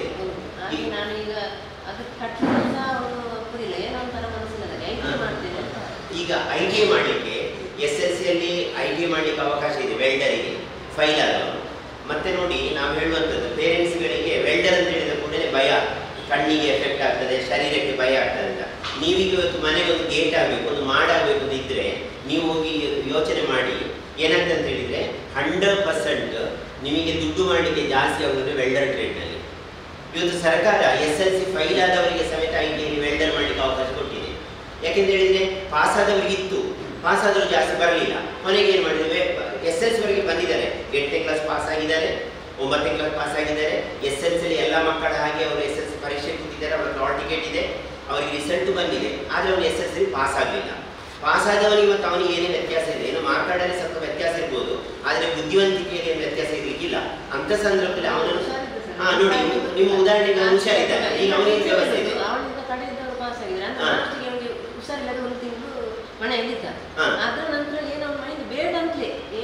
ನೀವು ನಾನು ಹೇಳುದು ಅವನಿಗೆ ಒಂದು ಅವನನ್ನು ಸರಿಯಾಗಿ ಮನಸ್ಸಿಗೆ ನಾಟುವ ಹಾಗೆ ಅವನ ಜೀವನದ ಬಗ್ಗೆ ಅವನಿಗೆ ಒಂದು ಕೌನ್ಸಿಲಿಂಗ್ ಅವಶ್ಯಕತೆ ಇದೆ. ಅವನು ಬೇಡ ಅಂತ ಹೇಳ್ತಾನೆ, ಅವನು ಬೇಡ ಅಂತ ಹೇಳಿದ ಮೇಲೆ ಈಗ ನಾನೊಂದು ಉದಾಹರಣೆ ಹೇಳ್ತೇನೆ. ITI ಮಾಡಿದ್ರೆ ನೋಡಿ ಎಲ್ಲ ಟ್ರೇಡ್ ಆಗುದಿಲ್ಲ. ಮತ್ತೊಂದು ವಿಷಯ ಇದೆ, ಸರ್ಕಾರದಿಂದ ನಿರ್ದೇಶಿಸಲ್ಪಡುವ, ಸರ್ಕಾರದಿಂದ ಸಂಯೋಜನೆಗೊಳಪಟ್ಟ, ಸರ್ಕಾರದಿಂದ ಮಾನ್ಯತೆಗೊಳಪಟ್ಟ ಸಂಸ್ಥೆಗಳಿದ್ದಾವೆ, ಅದಕ್ಕೆ ಸೇರಬೇಕು. ನೀವು ನೋಡಿ, ಮಾಡಿದ ಕೋರ್ಸ್ಗಳಂತ ಇರ್ತವೆ, ನಮ್ಮಲ್ಲಿ ITI ಮಾಡ್ತೇವೆ ಅದೆಲ್ಲ ಹೇಳಿಕೊಂಡು ಬೋರ್ಡ್ ಎಲ್ಲ ಹಾಕಿರ್ತಾರೆ. ಅವರಲ್ಲಿ ಲ್ಯಾಬ್ಗಳಿರುವುದಿಲ್ಲ, ಅವರಲ್ಲಿ ಸ್ಟಾಫ್ಗಳಿರುವುದಿಲ್ಲ, ಅವರಿಗೆ ರೆಕಾಗ್ನೇಷನ್ ಇಲ್ಲ. ಅಂಥವರಲ್ಲಿ ನೀವು ಹೋಗಿ 25,000 30,000 ರೂಪಾಯಿ ಖರ್ಚು ಮಾಡಿ ಕೊನೆಗೆ ಜಾಬ್ ಇಲ್ಲದಂಥ ಪರಿಸ್ಥಿತಿ, ದುಡ್ಡನ್ನು ವೇಸ್ಟ್ ಮಾಡುವಂಥ ಪರಿಸ್ಥಿತಿ ಬರ್ತದೆ. ಅಂಥ ಟೈಮಲ್ಲಿ ನೀವು ಸರ್ಕಾರದಿಂದ ಏನು ಸಂಯೋಜನೆ ಉಂಟು ಐ ಟಿಗಳಿಗೆ ಹೋಗಬೇಕು. ಅದರ ಫೆಸಿಲಿಟಿ ಏನಿದೆ ಅಂದರೆ, ಒಂದನೇದಾಗಿ ಯಾವ ಐ ಟಿಗಳು ಸರ್ಕಾರದ ಸಂಯೋಜನೆಗೊಂಡಿರ್ತದ ಆ ಐ ಟಿಗಳಿಗೆ ಮಾತ್ರ ಬಸ್ ಪಾಸ್ ಇರ್ತದೆ. ನೀವು ನೋಡಿ, ಈಗ ತುಂಬ ಕಡೆ ನಾನು ಉಲ್ಲೇಖಿಸುವುದು, ಯಾಕಂದರೆ ಒಬ್ಬರು ತಾಂತ್ರಿಕತೆಯನ್ನು ವಿದ್ಯಾರ್ಥಿಗಳಿಗೆ ಟ್ರೈನಿಂಗ್ ಕೊಟ್ಟು ಅವರ ಬದುಕಿನ ದಾರಿಯನ್ನು ಕಂಡುಕೊಂಡಿರುವಾಗ ಅವರನ್ನು ನೇರವಾಗಿ ನಾನು ನಿಮ್ಮದು ಅರ್ಹತೆ ಇಲ್ಲದ ಕಾಲೇಜ್ ಅಂತ ನಾನು ಹೇಳಲಿಕ್ಕೆ ಆಗುವುದಿಲ್ಲ. ಯಾಕಂದರೆ ಅವರು ಕಷ್ಟಪಟ್ಟು ಯಾವುದೋ ಸಂಸ್ಥೆಯನ್ನು ಓಪನ್ ಮಾಡಿ ವಿದ್ಯಾರ್ಥಿಗಳಿಗೆ ಅಲ್ಪ ಮಟ್ಟದ ಟ್ರೈನಿಂಗನ್ನು ಕೊಟ್ಟು ಕಳಿಸ್ತಾರೆ. ಆದರೆ ಅದರಲ್ಲಿ ತುಂಬ ವಂಚನೆಗಳಿದ್ದಾವೆ. ನನ್ನ 3 ಹೊತ್ತಿನ ಊಟಕ್ಕಾಗಿ ನಿಮ್ಮ ಮಗನನ್ನು ಕರೆಸಿ ಸರಿಯಾದ ಸರ್ಟಿಫಿಕೇಟ್ ಇಲ್ಲದೆ ದುಡ್ಡು ತೆಗೆದುಕೊಂಡು ನಾನು ಪಾಸ್ ಮಾಡಿಸ್ತೇನೆ, ನಾನು ನಿಮಗೆ ಜಾಬ್ ಕೊಡಿಸ್ತೇನೆ ಅಂತ ಸುಳ್ಳು ಹೇಳಿ ಮಾಡಿಸುವುದು ಬಹಳ ತಪ್ಪು. ಇವತ್ತು ಎಷ್ಟೋ ವಂಚನೆಗಳಾಗ್ತಿದೆ. ಫಾರಿನಿಗೆ ಕರ್ಕೊಂಡು ಹೋಗೋದು, ನಿಮಗೆ ವೀಸಾ ಮಾಡಿಕೊಡ್ತೇನೆ ಅಂತ ಹೇಳಿದ್ರೆ ಅಲ್ಲಿ ಹೋದ ಮೇಲೆ ಯಾವುದೇ ಜಾಬ್ಗಳಿಗೂ ಇದೆಲ್ಲ ಹಾಗೆಲ್ಲ. ಸರ್ಕಾರದಿಂದ ನೇಮಿಸಲ್ಪಟ್ಟ ಈ ಐ ಟಿಗಳಿಗೆ ಸುಮಾರು ಇಡೀ ವಿಶ್ವದ 160 ದೇಶಗಳಿಂದ ಮಾನ್ಯತೆ ಇದೆ. ನ್ಯಾಷನಲ್ ಟ್ರೇಡ್ ಸರ್ಟಿಫಿಕೇಟ್ ಅಂದರೆ ರಾಷ್ಟ್ರೀಯ ವೃತ್ತಿ ಶಿಕ್ಷಣ ಪರಿಷತ್ತಿನಿಂದ ಕೊಡಲ್ಪಡುವ ಸರ್ಟಿಫಿಕೇಟ್, ರಾಷ್ಟ್ರಮಟ್ಟದ ಸರ್ಟಿಫಿಕೇಟ್. ಈಗ for example polytechnic certificate Karnataka ಸರ್ಕಾರಕ್ಕೆ ಸೀಮಿತವಾದದ್ದು. ರಾಜ್ಯ ಯಾವುದು ಅದು ತಾಂತ್ರಿಕ ಶಿಕ್ಷಣ ಇಲಾಖೆ ಅಂತ ಇರ್ತದೆ, ಡೈರೆಕ್ಟರ್ ಆಫ್ ಟೆಕ್ನಿಕಲ್ ಎಜುಕೇಷನ್ ಪಾಲಿಟೆಕ್ನಿಕ್ಗೆ. ಮೆಡಿಕಲ್ಗೆ ಅದು ರಾಜೀವ್ ಗಾಂಧಿ ಆರೋಗ್ಯ ಇಲಾಖೆ ಅದಿರ್ತದೆ. ಆನಂತರ ವಿಶ್ವೇಶ್ವರಯ್ಯ ತಾಂತ್ರಿಕ ವಿಶ್ವವಿದ್ಯಾನಿಲಯ ಅಂತ ಅದು ಇಷ್ಟು ಕಾಲೇಜುಗಳಿಗೆ ಮಾತ್ರ ಸೀಮಿತವಾಗಿರ್ತದೆ. ಆದರೆ ಐ ಟಿ ಇಡೀ ಇಂಡಿಯಾಕ್ಕೆ ಒಂದು ಸರ್ಟಿಫಿಕೇಟ್, ಇಡೀ ಇಂಡಿಯಾಕ್ಕೆ ಒಮ್ಮೆಲೆ ಎಕ್ಸಾಮ್ ನಡೆಯುವುದು ಅದು ಐ ಐ ಟಿ ಮತ್ತು ಐ ಟಿ ಐನಲ್ಲಿ ಮಾತ್ರ. ಬೇರೆ ಪಿ ಯುಗೆ ಇಲ್ಲಿ ಒಂದು ಬೇರೆ ನಡೀತದೆ, ಆಂಧ್ರ ಸರ್ಕಾರದಲ್ಲಿ ಬೇರೆ ನಡೀತದೆ. ಪಾಲಿಟೆಕ್ನಿಕ್ ಕರ್ನಾಟಕ ಸರ್ಕಾರದಲ್ಲಿ ಬೇರೆ ನಡೀತದೆ, ಆಂಧ್ರ ಅಥವಾ ಮಹಾರಾಷ್ಟ್ರದಲ್ಲಿ ಬೇರೆ ನಡೀತದೆ. ಆದರೆ ಇಡೀ ಇಂಡಿಯಾದಲ್ಲಿ ಏಕಕಾಲದಲ್ಲಿ ಏನಾದರೂ ಎಕ್ಸಾಮ್ ನಡೆಯುವುದಿಲ್ಲ ಅದು ಐ ಟಿ ಮತ್ತು ಐ ಟಿ ಐನಲ್ಲಿ ಮಾತ್ರ. ಬೇರೆ ಇಲ್ಲಿ ಯಾವುದು ನಡೆಯುವುದಿಲ್ಲ. ಬೇರೆ ಅವರದ್ದೇ ಆದ ಒಂದು ವರ್ಗ ನಡೀತದೆ. ಅದಕ್ಕೆ ಅದಕ್ಕಷ್ಟು ವ್ಯಾಲ್ಯೂ ಅದು ನಿಮ್ಗೆ ಗೊತ್ತಿಲ್ಲ. ಯಾವನೊಬ್ಬ ಹೇಳ್ತಾನೆ SLC ಆದ ತಕ್ಷಣ ನೀನು ಫಸ್ಟಿಗೆ PUC ಮಾಡು, ಆಮೇಲೆ ನೀನು ಐ ಟಿ ಐಗೆ ಹೋಗು. ಐ ಟಿ ಐ ಯಾರೊಬ್ಬ ಹೋಗಿ ಮೇಲೆ ಬಂದದ್ದು ಅವನಿಗೆ ನೆನಪುಂಟು. ಆದರೆ ಅವನು ಹೇಳೋದು ಐ ಟಿ ಐಗೆ entry qualification SLC, entry qualification SLC. ನಿಮಗೀಗ ನಿಮ್ಮ ಮಗ 8ನೇ ಕ್ಲಾಸ್ ಪಾಸ್ ಆಗಿದ್ದಾನೆ, 8ನೇ ಕ್ಲಾಸ್ ಪಾಸ್ ಆಗಿದ್ದಾನೆ ಅಂತಂದ ತಕ್ಷಣ ನಿಮ್ಮ ಮಗುವಿಗೆ ಜೀವನ ಇಲ್ಲ ಅಂತ ಏನಾಗಿಲ್ಲ, ಅವನಿಗೆ ಇಂಟ್ರೆಸ್ಟ್ ಇಲ್ಲ ಅಥವಾ ನನಗಿನ್ನು ಮುಂದೆ ನನಗೆ ಓದಲಿಕ್ಕೆ ಆಗುದಿಲ್ಲ, SLC ಮಾಡದೆ ಮುಂದೆ ಯಾವುದಕ್ಕೂ ಸೇರ್ಲಿಕ್ಕೆ ಆಗುದಿಲ್ಲ, ಎಂಟ್ರಿ ಇಲ್ಲ. ಆದ ಕಾರಣ ಈಗ ಸದ್ಯಕ್ಕೆ ನಮ್ಮ ಪುತ್ತೂರಲ್ಲಿ SLC ಫೈಲ್ ಆದ ಯಾವುದೇ ಐ ಟಿ ಕೋರ್ಸ್ಗಳಿಲ್ಲ. SLC ಫೈಲ್ ಆದವರಿಗೆ ಐ ಟಿ ಕೋರ್ಸ್ ಪುತ್ತೂರಲ್ಲಿಲ್ಲ. ಇರೋದೀಗ ಮಾಲಿಂಗೇಶ್ವರ ಶೆಟ್ಟಿಯಲ್ಲಿ ಎಲೆಕ್ಟ್ರಾನಿಕ್ಸ್, ಡ್ರಾಫ್ಟ್ಸ್ಮನ್ ಸಿವಿಲ್ ಮತ್ತು ಎಲೆಕ್ಟ್ರಿಷಿಯನ್ ಕೋರ್ಸ್ಗಳಿದ್ದಾವೆ. ಇನ್ನು ಈಚೆ ಬೇರೆ ಕಡೆ ಹೋದರೆ ನಿಂತಿಕಲ್ಗೆ ಹೋದರೆ ಅಲ್ಲಿ ಬೇರೆ ಇದೆ, ಇಲ್ಲಿ ವಿಟ್ಲಕ್ಕೆ ಹೋದರೆ ಅಲ್ಲಿ ಬೇರೆ ಐ ಟಿ ಇದೆ. ವೆಂಡರ್ ಕೋರ್ಸ್ ಇರೋದು ಒಂದು ವೇಳೂರಲ್ಲಿದೆ, ಇನ್ನೊಂದು ತುಂಬೆ ಇದೆ, ಮತ್ತೊಂದು ಅಲೋ ಸೊಸೈಟಿ ಮಂಗಳೂರಲ್ಲಿದೆ. ಅದು 8ನೇ ಕ್ಲಾಸ್ ಪಾಸ್ ಆಗಿ SLC ಫೈಲ್ ಆದ ವಿದ್ಯಾರ್ಥಿಗಳಿಗಾಗಿ ಇರೋದು. ನಿಮಗೆ ಈಗ ಏನಾಗಿದೆ ಅಂದರೆ PUC ಆದ ನಂತರ ಡಿಗ್ರಿಗೆ ಹೋಗ್ತಾರೆ. ಡಿಗ್ರಿಗೆ ಹೋಗ್ತಿರುವಾಗ BCom, BA ಅಥವಾ BBM ಇಂಥ ಕೋರ್ಸ್ಗಳಿಗೆ ಹೋದಾಗ ಅವರಿಗೆ ಒಂದು ಇಂಟರ್ನ್ಶಿಪ್ ಅಂತ ಸ್ಟಾರ್ಟ್ ಮಾಡಿದ್ದಾರೆ. ಅದು ಇರಲಿಲ್ಲ ಮೊದಲು, ಇತ್ತೀಚೆಗೆ ಸ್ಟಾರ್ಟ್ ಆಯಿತು ಇಂಟರ್ನ್ಶಿಪ್ ಅಂತ. ಮೆಡಿಕಲ್ ಆದವರಿಗೆ ಯಾವ ರೀತಿ ನಮಗೆ ಹೌಸ್ ಸರ್ಜನ್ ಅಂತ ಹೇಳುವಂಥ ಲಾಸ್ಟ್ 1 ವರ್ಷ ಇರ್ತದೆ, ಅದೇ ರೀತಿ ಈಗ ಡಿಗ್ರಿ ಆದವರಿಗೆ ಸಹ ಸ್ಟಾರ್ಟ್ ಮಾಡಿದ್ದಾರೆ. ಅಕೌಂಟೆನ್ಸಿ ನೋಡಲಿಕ್ಕೆ ಅಥವಾ ಡಾಕ್ಟರ್ ಓದೋರಿಗೆಲ್ಲ ಐ ಟಿ ಐ ಮಾಡುವಾಗ ಸಹ ಇಂಟರ್ನ್ಶಿಪ್ ಅಂತ ಇರ್ತದೆ. ಅಂಥ ಸಂದರ್ಭದಲ್ಲಿ ಯಾವುದಾದ್ರು ಇಂಡಸ್ಟ್ರಿಗೆ ನಾವು ಅವರನ್ನು ಕಳಿಸ್ತೇವೆ. 1 ತಿಂಗಳು ಅವರಿಗೆ ಅಲ್ಲಿ ಟ್ರೈನಿಂಗ್ ಕೂಡ ನಡೀತದೆ, ಜೊತೆಗೆ ಸಂಬಳ ಕೂಡ ಕೊಡ್ತಾರೆ. ಆ ಕೆಲಸವನ್ನು ಮುಗಿಸ್ಕೊಂಡು ಅವನು ಒಳ್ಳೆಯ ಜಾಬ್ ಪಡಲಿಕ್ಕೆ ಅವಕಾಶ ಸಿಗ್ತದೆ. ನಾಳೆ ಅವನು ಐ ಟಿ ಸರ್ಟಿಫಿಕೇಟ್ ಇದ್ದರೆ ಅವನು ಸ್ವಂತ ಒಂದು ಏನಾಗ್ತದೆ ಅಂದರೆ 1 ವರ್ಷದಲ್ಲಿ ಅವನು ಸೂಪರ್ವೈಸರ್ ಆಗ್ಬೋದು, ಇನ್ನು ಸ್ವಂತ ಉದ್ಯೋಗ ಕೂಡ ಮಾಡ್ಬೋದು. ಈ ಥರ ವ್ಯವಸ್ಥೆಗಳಿರ್ತವೆ. ಸೊ ಅದಕ್ಕೆ ನಾನು ನಿಮಗೆ ಹೇಳೋದು, ನಿಮ್ಮ ಮಗ SLC ಫೈಲ್ ಆಗಿದ್ದಾನೆ, ಅವನಿಗೆ ಫ್ಯೂಚರ್ ಇಲ್ಲ ಅಂತ ತಿಳ್ಕೊಂಡು ನೀವು ಬೇಸರ ಮಾಡೋದು ಬೇಡ. ಒಂದು ನನ್ನ ಹತ್ರ ಅವನಿಗೆ ಕರೆಸ್ಕೊಂಡು ಬನ್ನಿ, ಅವನಿಗೆ ನಾನು ಅವನಿಗೆ ಮಾಹಿತಿಯನ್ನು ಕೊಡ್ತೇನೆ. ಎರಡನೇದಾಗಿ ಎಂತೆಲ್ಲ ಅವಕಾಶಗಳಿದೆ ಅನ್ನೋದನ್ನು ನೀವು ಸ್ಪಷ್ಟವಾಗಿ ಕೇಳಿ ತಿಳ್ಕೊಳ್ಬೋದು. ನೀವು ಅದರ ಬಗ್ಗೆ ಚಿಂತನೆ ಮಾಡೋದು ಬೇಡ. ಇನ್ನು ಬಾಳುಗೋಡಿಯಿಂದ ಬಂದವರು, ನೀವು SLCಯಲ್ಲಿ ಎಷ್ಟು ಮಾರ್ಕ್ಸ್ ತೆಗೆದಿದ್ದೀರಿ? SLC ಫೈಲ ಪಾಸ? Very good. ಸೈನ್ಸಲ್ಲಿ ಓದಿದ್ದು. ಈಗ ನಾನು ಹೇಳಿದ ಸ್ಟೂಡೆಂಟ್ ಇದ್ದಾರಲ್ಲ, ಇಂಜಿನಿಯರಿಂಗ್ ಆಗಿ ಈಗ ಬೆಸ್ಕಾಮಲ್ಲಿ ಎಕ್ಸಿಕ್ಯೂಟಿವ್ ಇಂಜಿನಿಯರ್, ಅವರು ಸೈನ್ಸ್ ಆದವರೇ. ಅವರು PUC ಸೈನ್ಸ್ ಮಾಡಿ ಐ ಟಿ ಮಾಡಿದ್ರು. ಕೆಲವರಿಗೆ ಏನಿರ್ತದೆ, ಕೀಳರಿಮೆ ಇರ್ತದೆ, ಇನ್ಫೀರಿಯರಿಟಿ ಇರ್ತದೆ. ಅಂದರೆ ಇನ್ಫೀರಿಯರಿಟಿ ಅಂದರೆ ಕೀಳು ಮನೋಭಾವನೆ, ನಾನು ಐ ಟಿ ಐ ಮಾಡೋದಾ ಅಂತ. ನಿಜಾಗ ಐ ಟಿ ಐ ಮಾಡೋದು ಅಷ್ಟು ಸಣ್ಣ ವಿಷಯ ಅಲ್ಲ. ಪುತ್ತೂರಲ್ಲಿ ಮೆಸ್ಕಾಮ್ನಲ್ಲಿ PWD ಇರುವಂಥ ಎಲ್ಲ ಹೆಚ್ಚಿನ ಆಫೀಷಿಯಲ್ಸ್ಗಳನ್ನ ಐ ಟಿ ಐ ಮಾಡಿದ್ರು. ಯಾರಿಗೆ ಗೊತ್ತಿಲ್ಲ, ವಿಷಯ ಗೊತ್ತಿಲ್ಲ. ಇವತ್ತು ಡಿಗ್ರಿ ಮಾಡಿದವರು ಎಷ್ಟೋ ಜನ 6, 7, 8, 9 ಸಾವಿರದಲ್ಲಿ ಎಲ್ಲ ಅಕೌಂಟ್ಸ್ ನೋಡ್ಕೊಂಡಿದ್ದಾರೆ. PUCಯಲ್ಲಿ ಎಷ್ಟೋ ಜನ ಮಾಡಿದವರು ಮಾರ್ಕೆಟಲ್ಲಿ ಕಟ್ಟು ಹೊತ್ಕೊಂಡಿದ್ದಾರೆ. ಎಷ್ಟೋ ಜನ KSRTCಯಲ್ಲಿ ಅಥವಾ ಪ್ರೈವೇಟ್ ಬಸ್ಸಿನಲ್ಲಿ ಕಂಡಕ್ಟರ್ಗಳು ಮಾಸ್ಟರ್ಸ್ ಡಿಗ್ರಿ MA MCom ಆದವರು ಇದ್ದಾರೆ. ಇವತ್ತು ಕಂಪ್ಯೂಟರ್ ಸೈನ್ಸ್ ಇಂಜಿನಿಯರಿಂಗ್ ಆದವರು ಎಷ್ಟೋ ಜನ ಜಾಬ್ ಇಲ್ಲದಿದ್ದಾರೆ. ಒಂದು ತಿಂಗಳಿಗೆ 25-30 ಸಾವಿರ ರೂಪಾಯಿ ಖರ್ಚು ಮಾಡಿದ ಮಕ್ಕಳು ಇವತ್ತು 15 ಸಾವಿರ ರೂಪಾಯಿ ಇಲ್ಲ. ಇಲ್ಲೇ ಪುತ್ತೂರಲ್ಲಿ ಕೆಲವು ಸ್ಟಾರ್ಟ್ಅಪ್ ಕಂಪನಿಗಳು ಕಂಪ್ಯೂಟರ್ ಸೆಂಟರ್ಗೆ ಇದ್ದಾವೆ, ಎಲ್ಲ ಸಾಫ್ಟ್ವೇರ್ ಕಂಪನಿಗಳು. ಪ್ಯಾಕೇಜ್ ಎಷ್ಟು ಹೋದ್ರು? 1.5 ಲಕ್ಷ 2.5 ಲಕ್ಷ ಪರ್ ಇಯರ್. ಎಷ್ಟೋ CET ಎಷ್ಟು ಮಾರ್ಕ್ ತೆಗೆದು ವರ್ಷಕ್ಕೆ 2 ಲಕ್ಷ ರೂಪಾಯಿ ಖರ್ಚು ಮಾಡಿ, 4 ವರ್ಷಕ್ಕೆ 8 ಲಕ್ಷ ಖರ್ಚು ಮಾಡಿ, ಹಾಸ್ಟೆಲ್ಗೆ ಖರ್ಚು ಮಾಡಿ 10-20 ಲಕ್ಷ ರೂಪಾಯಿ ಖರ್ಚು ಮಾಡಿದ ಆ ಮಕ್ಕಳಿಗೆ ಇವತ್ತು ಸಂಬಳ ಸಿಗೋದು 15,000-20,000 ರೂಪಾಯಿ. SSLC 3rd ಕ್ಲಾಸ್ ಮಾರ್ಕ್ ತೆಗೆದ ಹುಡುಗ ಒಂದೇ ವರ್ಷ ITI ಮಾಡಿ 18 ವರ್ಷ ತುಂಬುವಾಗ ತಿಂಗಳಿಗೆ 22,000 ರೂಪಾಯಿ ಸಂಬಳ ತಗೊಂಡು 2-3 ವರ್ಷದಲ್ಲಿ ಅವನು ಪ್ರಮೋಟ್ ಆಗಿ ಸ್ವಂತ ಕಂಪನಿ ಓಪನ್ ಮಾಡಿಕೊಂಡು ಇವತ್ತು ಆರಾಮವಾಗಿ ಅವರು ಬ್ರೇಜಾ ಅಥವಾ ಟೊಯೋಟಾ ಕಾರಲ್ಲಿ ಬಂದು ಇನ್ವಿಟೇಷನ್ ಕೊಟ್ಟು ಹೋಗ್ತಾರೆ. ಸರ್, ನನಗೆ ಮದುವೆ ಇದೆ, ನಾನು ಕಂಪನಿ ಓಪನ್ ಮಾಡ್ತಿದ್ದೇನೆ ಅಂತ ಹೇಳ್ತಿರ್ತಾರೆ. ಆಗ ನಮಗೆ ಆಶ್ಚರ್ಯ ಆಯ್ತು. ಅವರಿಗೆ ಪಾಠ ಮಾಡಿದ ನಾವು ಅವರ 4/1 ಭಾಗ ಸಂಬಳವನ್ನು ಕೂಡ ತಗೊಳ್ತಾ ಇಲ್ಲ. ಈಗ ನಾನು 36ನೇ ವರ್ಷದ ಸರ್ವಿಸ್ ನನ್ನದು. 1989ರಲ್ಲಿ ನಾನು ITI ಲೆಕ್ಚರ್ ಆಗಿ ಸೇರಿದ್ದೇನೆ. ನನಗೆ ಸುಮಾರು 7-8 ಸಾವಿರ ವಿದ್ಯಾರ್ಥಿಗಳು, ನನಗೆ ಪ್ರತಿಯೊಬ್ಬರ ನೆನಪು ಕೂಡ ಇದೆ. ನನಗೆ ಅಪ್ರಾಕ್ಸಿಮೇಟ್ ಒಂದು 7-8 ಸಾವಿರ ಜನ ಇವತ್ತು ಜಾಬಲ್ಲಿದ್ದಾರೆ. ನೀವೊಂದು ಸಮೀಕ್ಷೆ ಮಾಡಿ ನೋಡಿ. ಈಗ ನಮ್ಮ ದಕ್ಷಿಣ ಕನ್ನಡ ಜಿಲ್ಲೆಯಲ್ಲಿ ಎಷ್ಟು ಡಿಗ್ರಿ ಕಾಲೇಜುಗಳಿದೆ ಅಂತ ಲೆಕ್ಕ ಹಾಕಿ, ಎಷ್ಟು ಡಿಗ್ರಿ ಕಾಲೇಜುಗಳು ಲೆಕ್ಕ ಇದೆ ಅಂತ. ನಮ್ಮ ಪುತ್ತೂರಲ್ಲಿ ಸೈಂಟ್ ಫಿಲೋಮಿನಾ ಇದೆ, ವಿವೇಕಾನಂದ ಇದೆ, ಸರ್ಕಾರಿ ಪ್ರಥಮ ದರ್ಜೆ ಕಾಲೇಜು ಅಲ್ಲಿ ಇದೆ, ಅಲ್ಲಿಗೆ ಹೆಸರು ಜಿಡೇಹಳ್ಳಿ ಇದೆ, ಉಪ್ಪಿನಂಗಡಿ ಡಿಗ್ರಿ ಕಾಲೇಜ್ ಇದೆ, ಬೆಳ್ಳಾರಿ ಡಿಗ್ರಿ ಕಾಲೇಜ್ ಇದೆ, ಸುಳ್ಯ ಇದೆ, ಶಾರದಾ ಇದೆ, ಮಂಗಳೂರು ಅಲೋಸಿಯಸ್, ಆಳ್ವಾಸ್, ಕಾರ್ಕಳ, ಬಂಟ್ವಾಳ, ಇನ್ನು ಉಜಿರೆ. 25,000 ಮಕ್ಕಳು ಪರ್ ಇಯರ್ ಡಿಗ್ರಿಯಾಗಿ ಹೊರಗೆ ಬರ್ತಾರೆ ಪರ್ ಇಯರ್. ಕರ್ನಾಟಕದಲ್ಲಿ 8.5 ಲಕ್ಷದಿಂದ ಜಾಸ್ತಿ ವಿದ್ಯಾರ್ಥಿಗಳು SLC ಮಾಡ್ತಾರೆ ಅಂತ ಮಾಹಿತಿ ಕೊಡ್ತಾರೆ. 8.5 ಲಕ್ಷ. ಅದರಲ್ಲಿ ITಗೆ ಸೇರುವ ಮಕ್ಕಳ ಸಂಖ್ಯೆ ಎಷ್ಟು ಗೊತ್ತುಂಟ? 2,500. ನೀವು ಹೇಳಿ. ಹಾಗಾದರೆ ಮೊನ್ನೆ ಆಳ್ವಾಸ್ ಪ್ರಗತಿಯಿಂದ ಏನಾಗ್ತದೆ? ಉದ್ಯೋಗ ಒಂದು ಮೇಳ ಆಗ್ತದೆ. ಉದ್ಯೋಗ ಮೇಳದಲ್ಲಿ ಒಂದು 20,000 ಜನ ಸೇರ್ತಾರೆ. 20,000 ಜನ ಸೇರಿದಾಗ ITಗೆ ಸಂಬಂಧಪಟ್ಟ ಒಂದು 10 ಕಂಪನಿಗಳಿರ್ತವೆ, ಆಮೇಲೆ ಮಲ್ಟಿನ್ಯಾಷನಲ್ ಕಂಪನಿಗಳಿರ್ತವೆ, IT ಕಂಪನಿಗಳಿರ್ತವೆ, ಪ್ರೊಡಕ್ಷನ್ ಕಂಪನಿಗಳಿರ್ತವೆ, ಸೆಕ್ಯೂರಿಟಿ ಇರ್ತವೆ, ಬಟ್ಟೆದು ಕಟ್ಟಿಂಗ್ ಟೈಲರಿಂಗ್ ಇರ್ತದೆ. ಎಲ್ಲೆಲ್ಲಿಗೆ ಕ್ಯೂ ನೋಡಿ. ಪದವೀಧರಲ್ಲಿ ಹೋದ್ರೆ 8,000-10,000 ಜನ ಅಲ್ಲಿ ಕ್ಯೂ ನಿಂತಿರ್ತಾರೆ, ಬೇಕಾದ ಪೋಸ್ಟ್ 10. ಇಲ್ಲಿ ITನಲ್ಲಿ ಕ್ಯೂ ನಿಂತಿರ್ತಾರೆ. ನಮಗೆ ವೆಲ್ಡರ್ಸ್ಗಳು 100 ಜನ ಬೇಕು, 10 ಜನ ಮಕ್ಕಳಿಲ್ಲ. ನಮಗೆ ಎಲೆಕ್ಟ್ರಿಷಿಯನ್ಸ್ಗಳು ಬೇಕು ಒಂದು 100 ಜನ, 10 ಜನ ಮಕ್ಕಳಿಲ್ಲ. ನಮಗೆ AC ಮೆಕ್ಯಾನಿಕ್ ಬೇಕು. ಈಗ ನೋಡಿ, AC ಇದೆ, AC-ಯನ್ನು ಸರಿ ಮಾಡ್ಲಿಕ್ಕೆ ಆಗ್ತದೆ ಕಾಮರ್ಸ್ ಆದವನಿಗೆ, AC-ಯನ್ನು PUC ಆದವನಿಗೆ ಸರಿ ಮಾಡ್ಲಿಕ್ಕೆ ಆಗ್ತದ, ಡಿಗ್ರಿ ಆದವನಿಗೆ ಮಾಡ್ಲಿಕ್ಕೆ ಆಗ್ತದ, ಇಂಜಿನಿಯರಿಂಗ್ ಮಾಡ್ಲಿಕ್ಕೆ ಆಗ್ತದ? ಯಾರಿಗೆ ಆಗುದಿಲ್ಲ. ಅದು AC ITI ಮಾಡಿದವನಿಗೆ ಆಗಬೇಕು. ಹಾಗಾದ್ರೆ ಕೊರತೆಯನ್ನು ಯಾರು ಕೇಳೋದು? ಸಾರ್ವಜನಿಕರಿಗೆ ಇದರ ಬಗ್ಗೆ ಮಾಹಿತಿಯೇ ಇಲ್ಲ. ಇವತ್ತು ನನ್ನ ಮನೆಗೆ ಒಂದು ವೈರಿಂಗ್ ಆಗಬೇಕು ಅಂತ ಇಟ್ಕೊಳ್ಳಿ, ಎಷ್ಟು ಜನ ನನಗೆ ದಮ ಹಾಕಬೇಕು?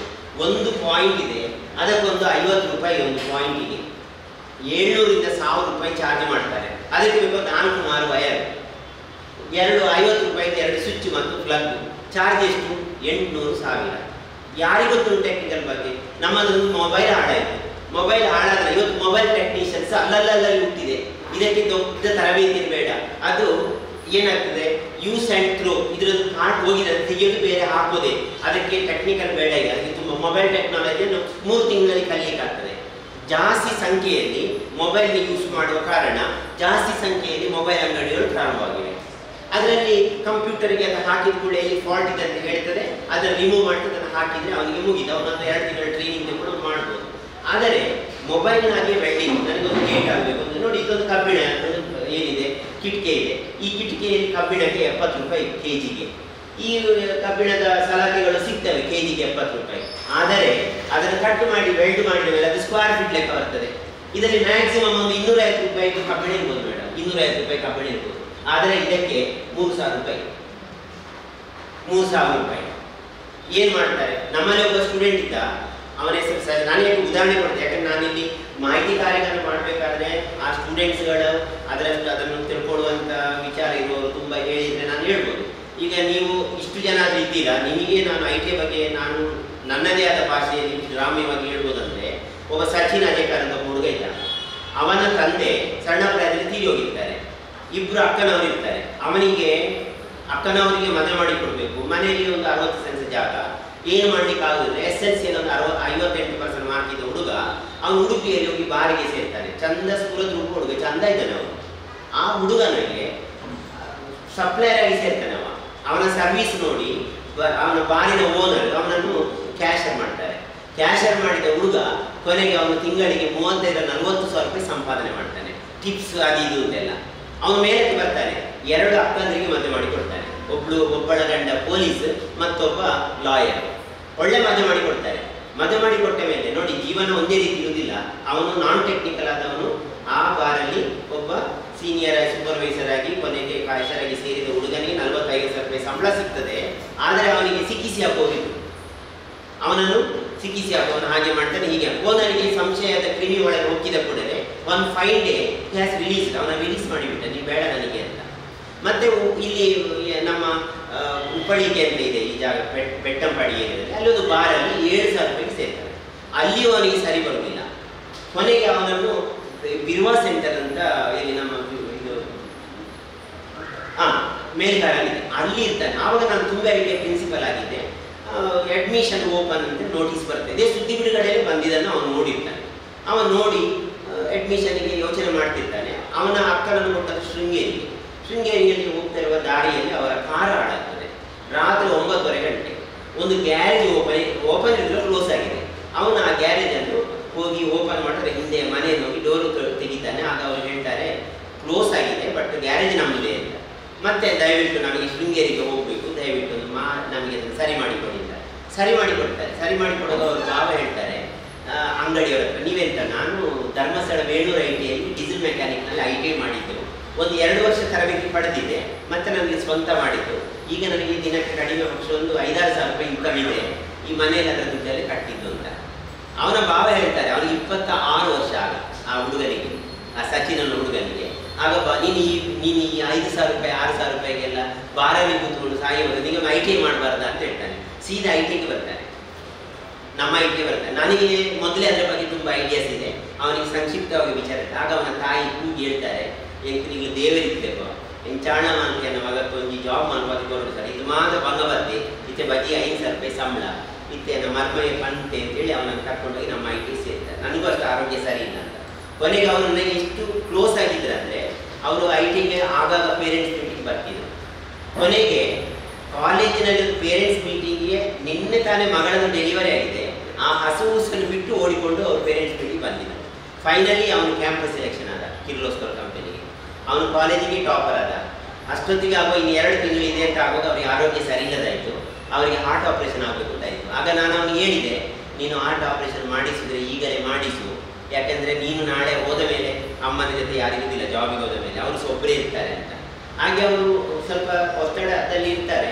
ಕೊನೆಗೆ ಅವನು ಆ್ಯನ್ಯುವಲ್ ಎಕ್ಸಾಮಿಗೆ ಕಾಲೇಜಿಗೆ ಫಸ್ಟ್ ಬರ್ತಾನೆ. ಅವನಿಗೆ ಸನ್ಮಾನ ಮಾಡಲಿಕ್ಕಿದೆ, ನಾಳೆ ಬೀಳ್ಕೊಡು ಸಮಾರಂಭ ಇದೆ, ಅದಕ್ಕೆ ದಿನ ಬರಲಿ ಅಂತ ಹೇಳಿದೆ. ಕೊನೆಗೆ ಮೊದಲ ದಿನ ರಾತ್ರಿ ಅವರಿಗೆ ಹಾರ್ಟ್ ಪ್ರಾಬ್ಲಮ್ ಜಾಸ್ತಿ ಆಗ್ತದೆ. ಆಸೆ ಇರ್ತದೆ, ನನ್ನ ಮಗನಿಗೆ ದಾರಿ ಕಾಣಿಸಿರುತ್ತೆ, ಅಳ್ತಾ ಖಂಡಿತ ನಾನು ಆ ಪ್ರೋಗ್ರಾಮ್ ಬರ್ತೇನೆ ಅಂತ 3 ದಿನಕ್ಕೆ ಮೊದಲು ಫೋನಲ್ಲಿ ಹೇಳಿದವರು. ಫಾದರ್ ಮುಲ್ಲರ್ಸ್ ಹಾಸ್ಪಿಟಲಲ್ಲಿ ಓಪನ್ ಹಾರ್ಟ್ ಚಿಕಿತ್ಸೆ ಆಗ್ತದೆ. ನಮ್ಮ ಪ್ರೋಗ್ರಾಮ್ ಸನ್ಮಾನ ದಿನವೇ ರಾತ್ರಿ 12 ಗಂಟೆಗೆ ಅವ್ರ ಪ್ರಾಣ ಹೋಗ್ತದೆ. ಆದರೆ ಅದೇ ದಾರಿಯಲ್ಲಿ ಅವರ ಹೆಣ ಬರ್ತದೆ. ನಾವು ಅವರಿಗೆ ಹಾರಾಕಿ ಅವರನ್ನು ಕಳಿಸಿದ್ದೆವು. ಕೊನೆಗೆ ಆ ಹುಡುಗ ರಿಸಲ್ಟ್ ಬರ್ತದೆ. ದಕ್ಷಿಣ ಕನ್ನಡಕ್ಕೆ ಫಸ್ಟ್ ಬಂದ. ಸ್ವಲ್ಪ ಸಮಯ ಕಳೆದ ಮೇಲೆ ರಾಜ್ಯ ಮಟ್ಟಕ್ಕೆ ಫಸ್ಟ್ ಬಂದ. ಆನಂತರ ಎಕ್ಸಾಮಿನೇಷನಲ್ಲಿ ರಾಷ್ಟ್ರ ಮಟ್ಟಕ್ಕೆ ಫಸ್ಟ್ ಬಂದು all India skill competition first ಬಂದು ಸಿಂಗಾಪುರದಲ್ಲಿ ಈಗ ಗೋಲ್ಡ್ ಮೆಡಲಿಸ್ಟ್ ಆಗಿ ತಿಂಗಳಿಗೆ 1.5 ಲಕ್ಷ ಸಂಬಳ ತಗೊಳ್ತಾ ಇದ್ದಾರೆ. ಇದೊಂದು ITI ಆದವನ ಒಬ್ಬನ ಜೀವನ ಚರಿತ್ರೆ ನಾನು ಹೇಳಿದೆ. ಸೈನ್ಸ್ ಆದವನು, ಕಾಮರ್ಸ್ ಆದವನು ಅಥವಾ ಏನಕ್ಕೆ ಅಂತ ಹೇಳಿದವನು ಅಂತ ಹೇಳಲಿಕ್ಕೆ ಬರುವುದಿಲ್ಲ. ಸೊ ನಾನು ಹೇಳ್ತಿರೋದು ಇಷ್ಟೇ, ನಿಮಗೆ ಕಡಿಮೆ ಅವಧಿಯಲ್ಲಿ, ಕಡಿಮೆ ದುಡ್ಡಿನಲ್ಲಿ, ಕಡಿಮೆ ಪ್ರಯತ್ನದಲ್ಲಿ ಏನಾದರೂ ಒಂದು ಕೋರ್ಸ್ ಮಾಡಲಿಕ್ಕೆ ಸಾಧ್ಯ ಆದರೆ ಅದನ್ನಷ್ಟು ಕೀಳು ಮಟ್ಟದಲ್ಲಿ ತೆಗೆದುಕೊಳ್ಳುವ ಅವಶ್ಯಕತೆ ಬರುವುದೇ ಇಲ್ಲ. ಯಾರ ಹೆಣ್ಣುಮಕ್ಕಳಾದ್ರಷ್ಟೇ ಅನೇಕ ವಿಚಾರಗಳಿದ್ದಾವೆ. ಇವತ್ತು ನೀವು ಕಿರಣ್ ಮಜುಮ್ದಾರ್ ಅಂತ ಬೈಪಾನ್ ಕಂಪನಿದು ದೊಡ್ಡ ಲೇಡಿ ಇದ್ದಾರೆ, ಅಂತಾರಾಷ್ಟ್ರದಲ್ಲಿ ಗೌರವವನ್ನು ಪಡೆದವರು. ಅವರ ತಂದೆ ತಾಯಿ ಅವರು ಇದರ ವಾಷಿಂಗ್ ಮೆಷಿನಲ್ಲಿ ಹಾಕಿ ದೋಬಿಗಳಲ್ವಾ, ಅವರು 7-8 ಮೆಷಿನ್ಗಳನ್ನು ಹೊಂದಿಕೊಂಡಿರುವವರ ಮಗಳು. ಇವತ್ತು ಅವರು ಎಂತ ಹಂತಕ್ಕೆ ಬಂದಿದ್ದಾರೆ. ಬಟ್ ಅವರ ತಂದೆ ತಾಯಿ ಇವತ್ತು ಕೂಡ 7-8 ಮೆಷಿನ್ಗಳು ಇಟ್ಕೊಂಡು ಬಟ್ಟೆ ಒಗಿತಾ ಇದ್ದಾರೆ. ಅಂದರೆ ನಾವು ಹೇಳೋದು ಎಷ್ಟು ನಿದರ್ಶನಗಳು ತುಂಬ ಇದ್ದಾವೆ. ಸಾದ ಕಾರಣ ಸ್ವಂತ ಉದ್ಯೋಗ ಮಾಡಲಿಕ್ಕೆ, ಸ್ವಉದ್ಯೋಗ ಬಹಳ ಮುಖ್ಯ ಸ್ವಉದ್ಯೋಗದಲ್ಲಿ ಅವಕಾಶಗಳು. ಇವತ್ತು ಎಷ್ಟು ಜನ ಪುತ್ತೂರಲ್ಲಿ ಒಂದು 7-8 ಜನ ಸಿವಿಲ್ ಕಾಂಟ್ರಾಕ್ಟ್ಗಳಿದ್ದಾರೆ, ಅವರು IT ಮಾಡಿದವರು. ಅವರು ಡಿಪ್ಲೊಮಾ ಅಥವಾ ಇಂಜಿನಿಯರಿಂಗ್ ಅವರು ಹೇಳ್ತಾರೆ ಎಷ್ಟು ಡ್ರಾಯಿಂಗ್ ಮಾಡ್ತಾರೆ ಅವರು ಅಂತ, ಎಷ್ಟು ಸ್ಕಿಲ್ ಅಂದರೆ ಕೌಶಲ್ಯ ಎಷ್ಟಿದೆ ಅಂತ ಹೇಳಲಿಕ್ಕಾಗ್ತದೆ. ನಾವು ನೋಡ್ತೇವೆ ಚಂದ ಹಾಡಲಿಕ್ಕೆ ಬಾರದವನಿಗೆ ಚಂದ ಹಾಡಲಿಕ್ಕೆ ಬರುವುದಿಲ್ಲ, ಅವನಿಗೆ ನಾವೇನು ಹೇಳ್ಬೋದು, ಆ ಕೊರಳಿಲ್ಲದವನಿಗೆ ಬೆರಳು ಅಂತ ಹೇಳ್ತೇವೆ. ಚಂದ ನುಡಿಸ್ಬೋದು, ಅವ ತಬಲಾ ಬಾರಿಸ್ಬೋದು, ಹಾರ್ಮೋನಿಯಂ ಬಾರಿಸ್ಬೋದು, ಚಂದ ಹೇಳಲಿಕ್ಕಾಗದವನಿಗೆ ಬಾರಿಸ್ಬೋದು, ಬಾರಿಸ್ಲಿಕ್ಕೆ ಗೊತ್ತಿದ್ದವನಿಗೆ ಹೇಳ್ಬೋದು. ಅಂದರೆ ಅನೇಕ ಸ್ಕಿಲ್ ವಿಚಾರದಲ್ಲಿ ಇವತ್ತು ಮಾಹಿತಿಗಳ ಕೊರತೆ ಇದೆ. ಈಗ ಅಂತಾರಾಷ್ಟ್ರೀಯ ಮಟ್ಟದಲ್ಲಿ ಜಪಾನ್ ಜರ್ಮನ್ ಟೆಕ್ನಾಲಜಿಯಲ್ಲಿ ಹೇಗೆಲ್ಲ ಇದೆ ಅಂತ ಹೇಳಿದರೆ, ಮುಖ್ಯವಾಗಿ ಹೇಳೋದಿದ್ರೆ ನಮಗೆ ಹುಟ್ಟುತ್ತಾನೆ ನಮಗೆ ನಮ್ಮ ಮಕ್ಕಳು ನಾವು ಹೀಗಿರಬೇಕು, ನಮ್ಮ ಆಸೆ ನಾವು ಹೀಗೆ ಇರಬೇಕು. ಹಾಗೆಲ್ಲ ಮಗುಗೆ ಯಾವುದು ಆಸಕ್ತಿ ಇದೆ ಅದರ ಮೇಲೆ ಅವರನ್ನು ಓದಲಿಕ್ಕೆ ಬಿಡುವುದು.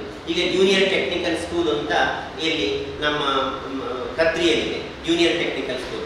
ಜೂನಿಯರ್ ಟೆಕ್ನಿಕಲ್ ಸ್ಕೂಲ್ ಅಂದರೆ ಕಿರಿಯ ತಾಂತ್ರಿಕ ಶಾಲೆ. ಮೇಡಮ್ ನಿಮಗೆ ಗೊತ್ತಿರಲಿಕ್ಕಿಲ್ಲ, ಗೊತ್ತಿದೆಯಾ ನಿಮಗೆ? ಅದು ಕಿರಿಯ ನೋಡಿ, ಯಾರಿಗೂ ಗೊತ್ತಿಲ್ಲ. ಅದು ಸ್ಟಾರ್ಟ್ ಆಗಿ 45 ವರ್ಷ ಆಗಿದೆ. ಕದ್ರಿ ಪಾಲಿಟೆಕ್ನಿಕ್ನ ಎದುರುಗಡೆ ಇದೆ ಜೂನಿಯರ್ ಟೆಕ್ನಿಕಲ್ ಸ್ಕೂಲ್. ಅದು ಹೇಗೆ ಗೊತ್ತಾ, 8, 9, 10 ನಿಮ್ಮ ಮಗು ನಾಳೆ ಸೇರಬೇಕು ಅಂತಿದ್ರೆ 1ರಿಂದ 7ನೇ ತರಗತಿವರೆಗೆ ಅದು ಸಾಮಾನ್ಯವಾಗಿ ಓದ್ತದೆ. 8ರ ನಂತರ ಅದಕ್ಕೆ ಟೆಕ್ನಿಕಲೇ ಓದುವುದು ಮನಸ್ಸಿದ್ದರೆ ಕಿರಿಯ ತಾಂತ್ರಿಕ ಶಾಲೆಗೆ ಸೇರಿಸುವುದು. ಅಲ್ಲಿ 1ನೇ ತರಗತಿ 8ನೇ ತರಗತಿಯಲ್ಲಿ ಇಂಜಿನಿಯರಿಂಗ್ ಡ್ರಾಯಿಂಗ್ ಇದೆ. ಆಮೇಲೆ 9ನೇ ತರಗತಿಯಲ್ಲಿ ಮೆಕ್ಯಾನಿಕಲ್ ಇಂಜಿನಿಯರಿಂಗ್ ಕಲಿಕ್ಕಿದೆ. SLCಯಲ್ಲಿ ಕಂಪ್ಯೂಟರ್ ಕಲಿಕ್ಕಿದೆ. ಅವರಿಗೆ ಟೋಟಲ್ ಎಷ್ಟು ಗೊತ್ತಿದೆ? 825. 625 ಮಾರ್ಕ್ ಇದ್ದಾಗ 825. 625 ಹೈಸ್ಕೂಲ್ ಕನ್ನಡ, ವಿಜ್ಞಾನ, ಸಮಾಜ, ಗಣಿತ ಎಲ್ಲ ಉಂಟು. ಅದರ ಜೊತೆಗೆ engineering drawing, electrical engineering, electronics, computer knowledge 55 mark ಕೊಡ್ತಾರೆ. ಅಲ್ಲಿ ಕಲಿತು ಏನು ಪ್ರಯೋಜನ ಅಂತ, ಡೈರೆಕ್ಟ್ ಆಗಿ ಪಾಲಿಟೆಕ್ನಿಕ್ಗೆ ಸೀಟ್ ಇದೆ ಅವರಿಗೆ, ರಿಸರ್ವ್. ಡೈರೆಕ್ಟ್ ಅವ್ನು 3rd ಕ್ಲಾಸ್ ಪಾಸ್ ಆದರೂ ಸಾಕು, ಡೈರೆಕ್ಟ್ ಆಗಿ ಅವನು ITಗೆ ಹೋಗ್ಬೋದು, ಡೈರೆಕ್ಟ್ ಆಗಿ ಪಾಲಿಟೆಕ್ನಿಕ್ ಹೋಗ್ಬೋದು. ಒಂದು ವೇಳೆ ITಗೆ ಹೋದರೆ ಅವನಿಗೆ ತುಂಬ ಈಸಿ ಆಗ್ತದೆ ಕಲೀಲಿಕ್ಕೆ. ಈ ಥರದ ವಿಚಾರಗಳಿದೆ, ಯಾರಿಗೂ ಗೊತ್ತಿಲ್ಲ.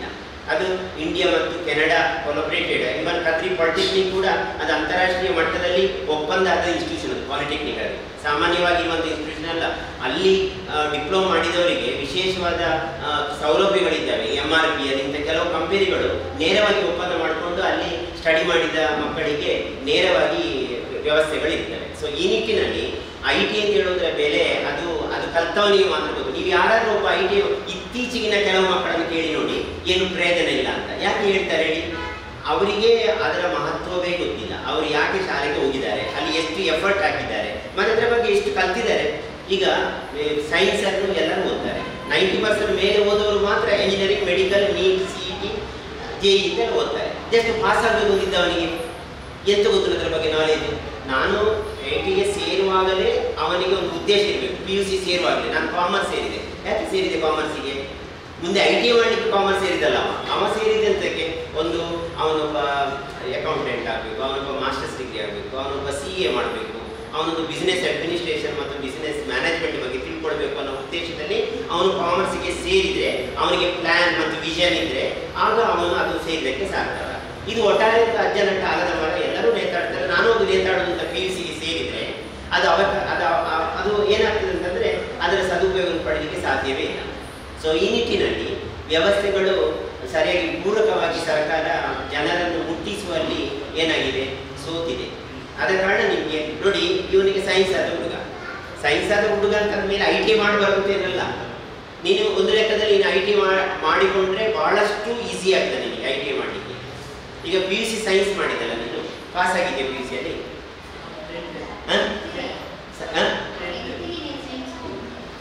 ಯಾವುದು? 10th ಅಲ್ಲಿ ಸೈನ್ಸ್ ಹೋಗಿದೀಗ. ಓಕೆ, ಸೈನ್ಸ್ ಮಾಡಿದಲ್ಲ, 10th ಅಲ್ಲಿ ಸೈನ್ಸ್ ಆಯ್ತು. 2 ಪರೀಕ್ಷೆಗಳಿದ್ದಾವೆ, 2 ಪೂರಕ ಪರೀಕ್ಷೆಗಳಿದ್ದಾವೆ.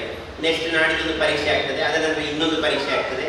ಪಾಸ್ ಆಗಬೇಕು, ಆ ಹಠ ಇರಬೇಕು. ಯಾವ ಉದ್ದೇಶಕ್ಕೆ? ಈಗಿನ ಕಾಲದಲ್ಲಿ ಫೈಲ್ ಆಗುದು ಅಂತಂದ್ರೆ ತೀರಾ ನಿರ್ಲಕ್ಷ್ಯ ಅಂತ ಲೆಕ್ಕ. ನೇರವಾಗಿ ಹೇಳೋದಿದ್ರೆ, ಈಗ ನೀನು ಬಂದಿದ್ದೆ, ನಿನಗೆ ಸಿಂಪತಿ ಕೊಡಬೇಕು. ನಾನು ಮೊನ್ನೆ ಒಂದು ಫೇಸ್ಬುಕ್ಕಲ್ಲಿ ಬಂದಿದ್ದು, 6 ಸಬ್ಜೆಕ್ಟಲ್ಲಿ ಫೈಲ್ ಆದವನಿಗೆ ಅಪ್ಪ ಅಮ್ಮ CET ಇಂಡಿಯನ್ನು ಕೊಟ್ಟು, ಅದು ಏನು ಅವನನ್ನು ಸಪೋರ್ಟ್ ಮಾಡಿದ್ದ ಅಲ್ಲ, ಅದು ಏನು ಅಂತ ನಮಗೆ ಇಷ್ಟು ಫುಲ್ಲು ಅರ್ಥ ಆಗೋದಿಲ್ಲ. ಅದು ಆ ಥರ ಮಾಡಿದ ಲೋಕದಲ್ಲಿ ಇನ್ನೆಲ್ಲರೂ ಕೇಕ್ ಕಟ್ ಮಾಡ್ಯಾರ, ಅಥವಾ ಇನ್ನೆಲ್ಲರಲ್ಲಿ ಫೈಲ್ ಆದರೂ ಅಪ್ಪ ಅಮ್ಮನನ್ನು ಟಾರ್ಚರ್ ಮಾಡ್ಯಾರ. ಅವನಿಗೆ ಕೊಟ್ಟಿದ್ದೀರಿ, ನನಗೆ ಯಾಕೆ ಕೊಡಲಿಲ್ಲ ಅಂತ ಫೈಲ್ ಆಗಿಕೊಂಡು. ಫೈಲ್ ಯಾಕೆ ಆಗೋದು ಅಂತ ಆ್ಯಕ್ಚುಲಿ ಅಲ್ಲಿ ಎಲ್ಲ ಒಂದು ಕೋಲಾರದಲ್ಲಿ ಒಂದು ಅನುದಾನಿತ ಪ್ರೌಢಶಾಲೆ, ಇಂಗ್ಲಿಷ್ ಪ್ರೌಢಶಾಲೆ ಎಲ್ಲರೂ ಫೈನ್. ಅನುದಾನಿತ ಪ್ರೌಢಶಾಲೆ 0%. ಟೀಚರ್ಸ್ಗಳಿಗೆ ಕೇಳಿದರೆ ಭಾಷೆಯ ಕೊರತೆ ಅಂತ ಹೇಳ್ತಾರೆ. ಟೀಚರ್ಸ್ಗಳಿಗೆ ಭಾಷೆಯ ಕೊರತೆ ಅಂತ. ಆ್ಯಕ್ಚುಲಿ ಎಜುಕೇಷನಲ್ಲಿ ಭಾಷೆಯ ಕೊರತೆ ಆ್ಯಕ್ಚುಲಿ ಬರುತ್ತಿಲ್ಲ. ಯಾಕಂದರೆ ಮೂಕರು ಸಮೇತ ಇವತ್ತು ಪಾಸ್ ಆಗ್ತಾರೆ. ಭಾಷೆಯ ಕೊರತೆ ಅಲ್ಲ, ಬುದ್ಧಿಯ ಕೊರತೆ ಅಂತಲೇ ಹೇಳ್ಬೋದು, ಜವಾಬ್ದಾರಿಯ ಕೊರತೆ ಅಂತ ಹೇಳ್ಬೋದು, ಅನಿವಾರ್ಯತೆಯ ಕೊರತೆ ಅಂತ ಹೇಳ್ಬೋದು. ಇವತ್ತಿಗೆ ನಿಮ್ಮ ಫೈಲ್ ಆಗಿದೆ ಅಂತಂದ್ರೆ ಅವನಿಗೆ ಏನಾದರೂ ಅವನ ಹತ್ರ ಒಂದು ಕೊರತೆ ಇರ್ತದೆ. ಆ ಕೊರತೆಯನ್ನು ನಾವು ಕಂಡುಹಿಡ್ಬೇಕು. ಈಗ ಅವನಿಗೆ ಸೈನ್ಸಲ್ಲಿ ಯಾಕೆ ಫೈಲ್ ಆಗಿದ್ದಾನೆ ಅನ್ನೋದು ಯೋಚನೆ. ಒಂದು ಓದ್ತಾನೆ ಅಂತ ಹೇಳ್ತಾರೆ, ಅವನು ಎಷ್ಟರ ಮಟ್ಟಿಗೆ ಓದಿ ಅದನ್ನು ಅರ್ಥ ಮಾಡಿಕೊಳ್ತಾನೆ. ಈಗ ನೋಡಿ, ಉದಾಹರಣೆಗಾಗಿ ಒಬ್ಬ ಪದವೀಧರ, ಡಿಗ್ರಿ ಪದವೀಧರ, ಅವನು BA ಪದವಿಯನ್ನು ಪಡೆದಿರ್ತಾನೆ, ಅವನು LLB ಮಾಡಿದ್ದಾನೆ, ಅಥವಾ ನಾನು ಆ ಕೋರ್ಸ್ ದೂರದಲ್ಲ. ಭಾರತದ ಸಂವಿಧಾನ ಅಂದರೆ ಏನು ಅಂತ ಗೊತ್ತಿಲ್ಲದೆ ಒಬ್ಬ ಡಿಗ್ರಿ ಮಾಡಿದ್ದಾನೆ, ಪಾಸ್ ಆಗಿದ್ದಾನೆ, ಅವನಿಗೆ ಗೊತ್ತಿಲ್ಲ ಅಂತ ಪಾಸ್ ಆಗಿದ್ದಾನೆ, ನಡೀತದೆ. ನಾಳೆ ಅವನು ಸರ್ಕಾರಿ ಉದ್ಯೋಗಕ್ಕೆ ಸೇರ್ಬೋದು, ದುಡ್ಡೆಲ್ಲ ಇದ್ರೆ ಸೇರ್ಬೋದು. ಒಬ್ಬ ITI ಮಾಡಿದವನು, ಅವನಿಗೆ ಎಲೆಕ್ಟ್ರಿಕಲ್ ಆಗಿದೆ, ಆದರೆ ಅವನಿಗೆ ನ್ಯೂಕ್ಲಿಯರ್ ಬೇಸ್ ಅವ್ರಿಗೆ ಗೊತ್ತಿಲ್ಲ, ಆಗ ನಡೆಯುವುದಿಲ್ಲ, ಅದು ನಡೆಯುವುದಿಲ್ಲ. ಒಬ್ಬ ಡಾಕ್ಟರ್ ಆಗಿದ್ದಾನೆ, ಪದವಿಯನ್ನು ಪಡೆದಿದ್ದಾನೆ, 5 ವರ್ಷದ ಪದವಿ ಪಡೆದಿದ್ದಾನೆ, ಅವನು ಡಾಕ್ಟರ್ ಆಗಿರಲೇಬೇಕು, ಇದನ್ನು ಅವನು ಸಾರ್ವಜನಿಕ ಸೇವೆಗೆ ಒಳಪಡಿಸಲಿಕ್ಕೆ ಆಗುವುದಿಲ್ಲ. ಅವನಿಗೆ ಕಿಡ್ನಿ ಆಧಾರದ ಗೊತ್ತಬೇಕು. ಟೆಕ್ನಿಕಲ್ ಮತ್ತು ಈ ವೈದ್ಯಕೀಯ ವಿಷಯ ಅದು ತೀರಾ ಪರ್ಫೆಕ್ಟ್ ಇದ್ರೆ ಮಾತ್ರ ಅವನು ಜಾಬನ್ನು ಮಾಡಲಿಕ್ಕೆ ಸಾಧ್ಯ.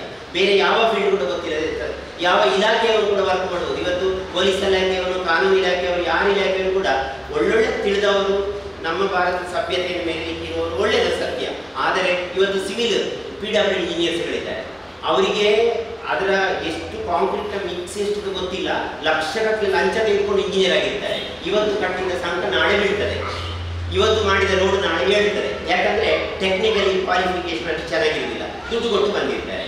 ಸೊ ಆದ ಕಾರಣ ಈಗ ನಿಮ್ಮ ಮಗ SSLC ಫೈಲ್ ಆಗಿದ್ದಾನೆ ಅಂದ ತಕ್ಷಣ ನಿಮಗೆ, ನಾನು ತುಂಬ ದೂರದಿಂದ ಬಂದಿದ್ದೀನಿ, ನಿಮಗೆ ಅವಕಾಶ ಇದೆ. SSLCಯಲ್ಲಿ ಫೈಲ್ ಆಗಿದ್ದರೆ ಅಂತ ಹೇಳಿದ್ರು ITI ಮಾಡಲಿಕ್ಕೆ ಅವಕಾಶ ಇದೆ.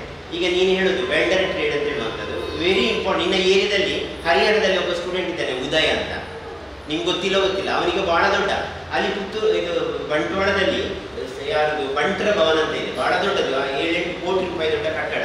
ಅದಕ್ಕೆ ಕಂಪ್ಲೀಟ್ ಸ್ಟೀಲ್ ಫ್ಯಾಬ್ರಿಕೇಶನ್ ಮಾಡಿದ್ರೆ ನೀವು ಹರಿಹರದ ಉದಯ ಅಂತ ಹೇಳೋದು, ಆಯ್ತಾ? ಅವನಿಗೆ ಮ್ಯಾರೇಜ್ ಆಗಿ ಈಗ ದೊಡ್ಡ ಇನೋವಾ ಕಾರ್ ಇಟ್ಕೊಂಡಿದ್ದಾನೆ. ಅವನು after all ITI SSLC fail. ಅವನು ಈಗೇನು ಮಾಡ್ತಿದ್ದಾನೆ ಅವನು?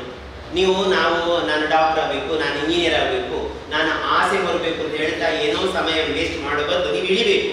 ನೋಡಿ, ಬೆಳ್ಳಾರಿ ಇದು ಸರ್ ನಿಮಗೆ ಗೊತ್ತಿರ್ಬೋದು, ಸುದ್ದಿಯವರಿಗೆ ನಿಂತಿಕಲ್ಲಲ್ಲಿ ವರ್ಷ ಟ್ರೇಡರ್ಸ್ ಅಂತ ಒಂದು, ನಿಂತಿಕಲ್ಲಲ್ಲಿ ವರ್ಷ ಟ್ರೇಡರ್ಸ್ ಅಂತ, ಅವನು ಮಹೇಶ್ ಅಂತ.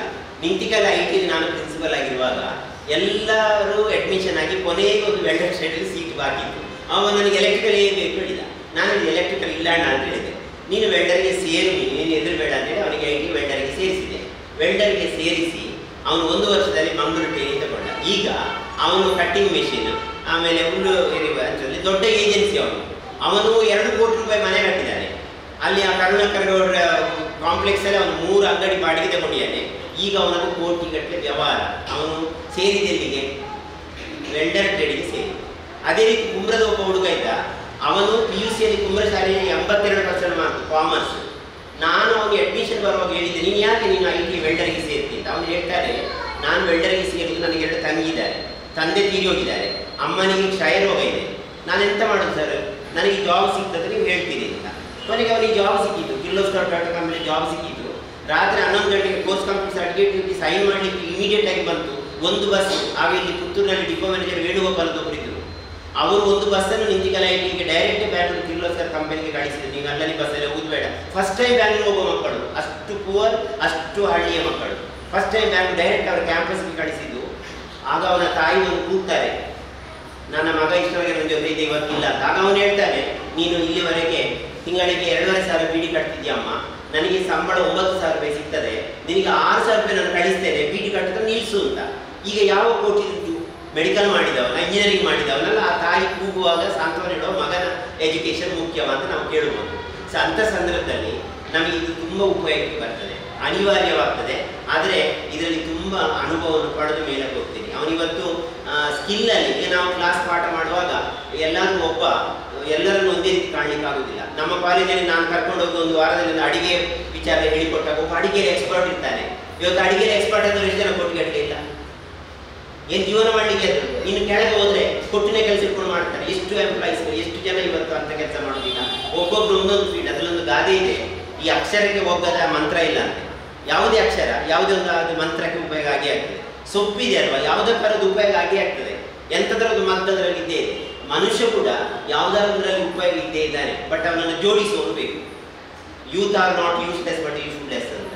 ಸೊ ಅದು ಕಡೆ ನಾವೇನು ಮಾಡಬೇಕಂದ್ರೆ ಮಕ್ಕಳಿಗೆ ಸರಿಯಾದ ಮಾಹಿತಿಯನ್ನು ಕೊಡಬೇಕು. ನೀವು ಅವನಿಗೆ ಇನ್ಸಲ್ಟ್ ಮಾಡುವಾಗಿಲ್ಲ. ಈಗ ಥಾಮಸ್ ಆಲ್ವಾ ಎಡಿಸನ್ 1000 ಸಲ ಅಟೆಂಪ್ಟ್ ಮಾಡ್ತಾನೆ ಬಲ್ಬನ್ನು ಫೈಂಡ್ ಔಟ್ ಮಾಡಲಿಕ್ಕೆ.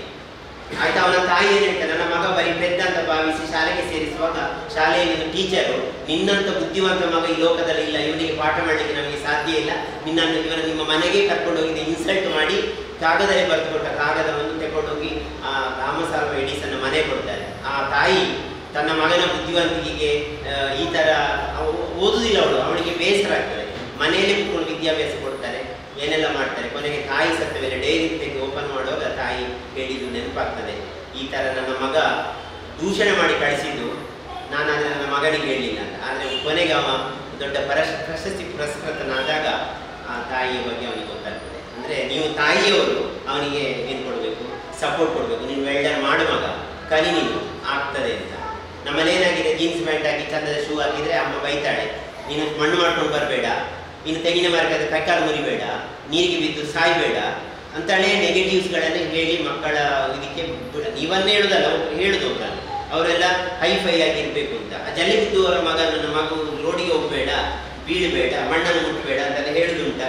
ಕೊನೆಗೆ ಅದು ಇವತ್ತು ಎಷ್ಟು ಜನ ಮಕ್ಕಳು ರಿಕ್ಷಾ ಡ್ರೈವರ್ ಮಕ್ಕಳೆಲ್ಲ ಒಳ್ಳೊಳ್ಳೆ ಸ್ಥಿತಿಗೆ ಬಂದವರು ಇದ್ದಾರೆ. ಆದ ಕಾರಣ ನೀವು ಅವರಿಗೆ ಹೇಳಿ, ನಿಮ್ಮ ಮಗನಿಗೆ SSLC ಫೈಲ್ ಆಗಿದ್ದಾನೆ, ಮಾಹಿತಿ ಕೊಡಿ, ನನ್ನ ನಂಬರ್ ಕೊಡಿ, ನಾನು ಅವನಿಗೆ ಮಾತಾಡ್ತೇನೆ, ಅವನಿಗೆ ಸಪೋರ್ಟ್ ಕೊಡಿ. ಒಂದು ಮಗು ತನ್ನ ಜೀವನವನ್ನೇ ಇನ್ನು ಅದು ನನಗೆ ಜೀವನವೇ ಇಲ್ಲ, ನಾನು ಓದುವುದಿಲ್ಲ ಅಂತ ಹೇಳುವ ಸಂದರ್ಭದಲ್ಲಿ ಎಲ್ಲೋ ಒಂದು ಕಡೆಯಲ್ಲಿ ಅವನಿಗೆ ಸ್ಫೂರ್ತಿ ಸಿಕ್ಕಿ ನಾಳೆ ಒಳ್ಳೆಯ ಜೀವನ ಮಾಡಬಹುದು. ಯಾವಾಗ ಮಹೇಶ, ಯಾವಾಗ ಸಚಿನ್, ಯಾವಾಗ ಮತ್ತೊಬ್ಬ ಅಂತೇಳಿ ಒಂದು ಉದಾಹರಣೆ ನಾನು ಹೇಳ್ತೇನೆ, ಅದೇ ಉದಾಹರಣೆಯ ಸಾಲಿಗೆ ನಿಮ್ಮ ಮಗನ ಸೇರ್ಬೋದು ಹೇಳಲಿಕ್ಕೆ ಬರಬೇಕು. ಆದ ಕಾರಣ ನೀನು ಅಷ್ಟೇ. ನಿನ್ನ ಹೆಸರು ಹೇಗೆ? ಗಗನ. ವಿಶಾಲ ಇದೆ, ಗಗನದ ಹೆಸರಾಗಿ ಆಯ್ತಲ್ಲ. ನೀನು ಯೋಚನೆ ಮಾಡು, ಸೈನ್ಸಲ್ಲಿ ಫೈಲ್ ಆಗಿದೆ. ಬಾಳಗೋಡು ಶಾಲೆ ಹರಿಹರ ಬಲದತ್ತದಲ್ಲಿ ಬಾಳಗೋಡಲ್ಲಿ SSPU ಬಾಳಗೋಡಲ್ಲಿ ಕೂಡ ಉಂಟಾ? ನಿನ್ನ ಮನೆ ಬಾಳಗೋಡು, ನೀನು ಓದೋದು SSPಗೆ. SSPU ಆ್ಯಕ್ಚುಲಿ ಒಳ್ಳೆ ಹೈಸ್ಕೂಲ್, ತುಂಬ ರಿಸಲ್ಟ್ ಎಲ್ಲ ಬರ್ತದೆ. ನಿನ್ನದ್ರಲ್ಲಿ ಸಣ್ಣ ಪ್ರಾಬ್ಲಮ್ಗಳು ಇರ್ಬೋದು, ನಾನು ಫ್ರ್ಯಾಂಕ್ ಆಗಿದ್ದೆ. ಯಾಕಂದ್ರೆ ನಾನು BG ಪ್ರಿನ್ಸಿಪಾಲ್ ಮಕ್ಕಳನ್ನು ಎಲ್ಲ ಕಡೆಯಲ್ಲಿ ಕೂಡ ಹೊಂದಾಣಿಕೆ ಮಾಡಿಕೊಂಡು ಹೊತ್ತುಕೊಂಡು ಹೋಗುವುದಲ್ಲ. ನಿನ್ನದೊಂದು ಒಂದೊಂದು ಮೂಲೆಯಲ್ಲಿ ನಿನಗೆ ಒಂದು ಕೆಲವು ಉದಾಸೀನಗಳಿದ್ದಾವೆ, ಅದರಿಂದಾಗಿ ನೀನು ಸೋತಿದ್ದೆ. ಬೇರೆ ಯಾವ ರೀಸನ್ಗಳಿರುವುದಿಲ್ಲ. ನೀನು ಅದನ್ನು ತೊಂದರೆ ಇಲ್ಲ, ಎಡವಿದೀಯಾ.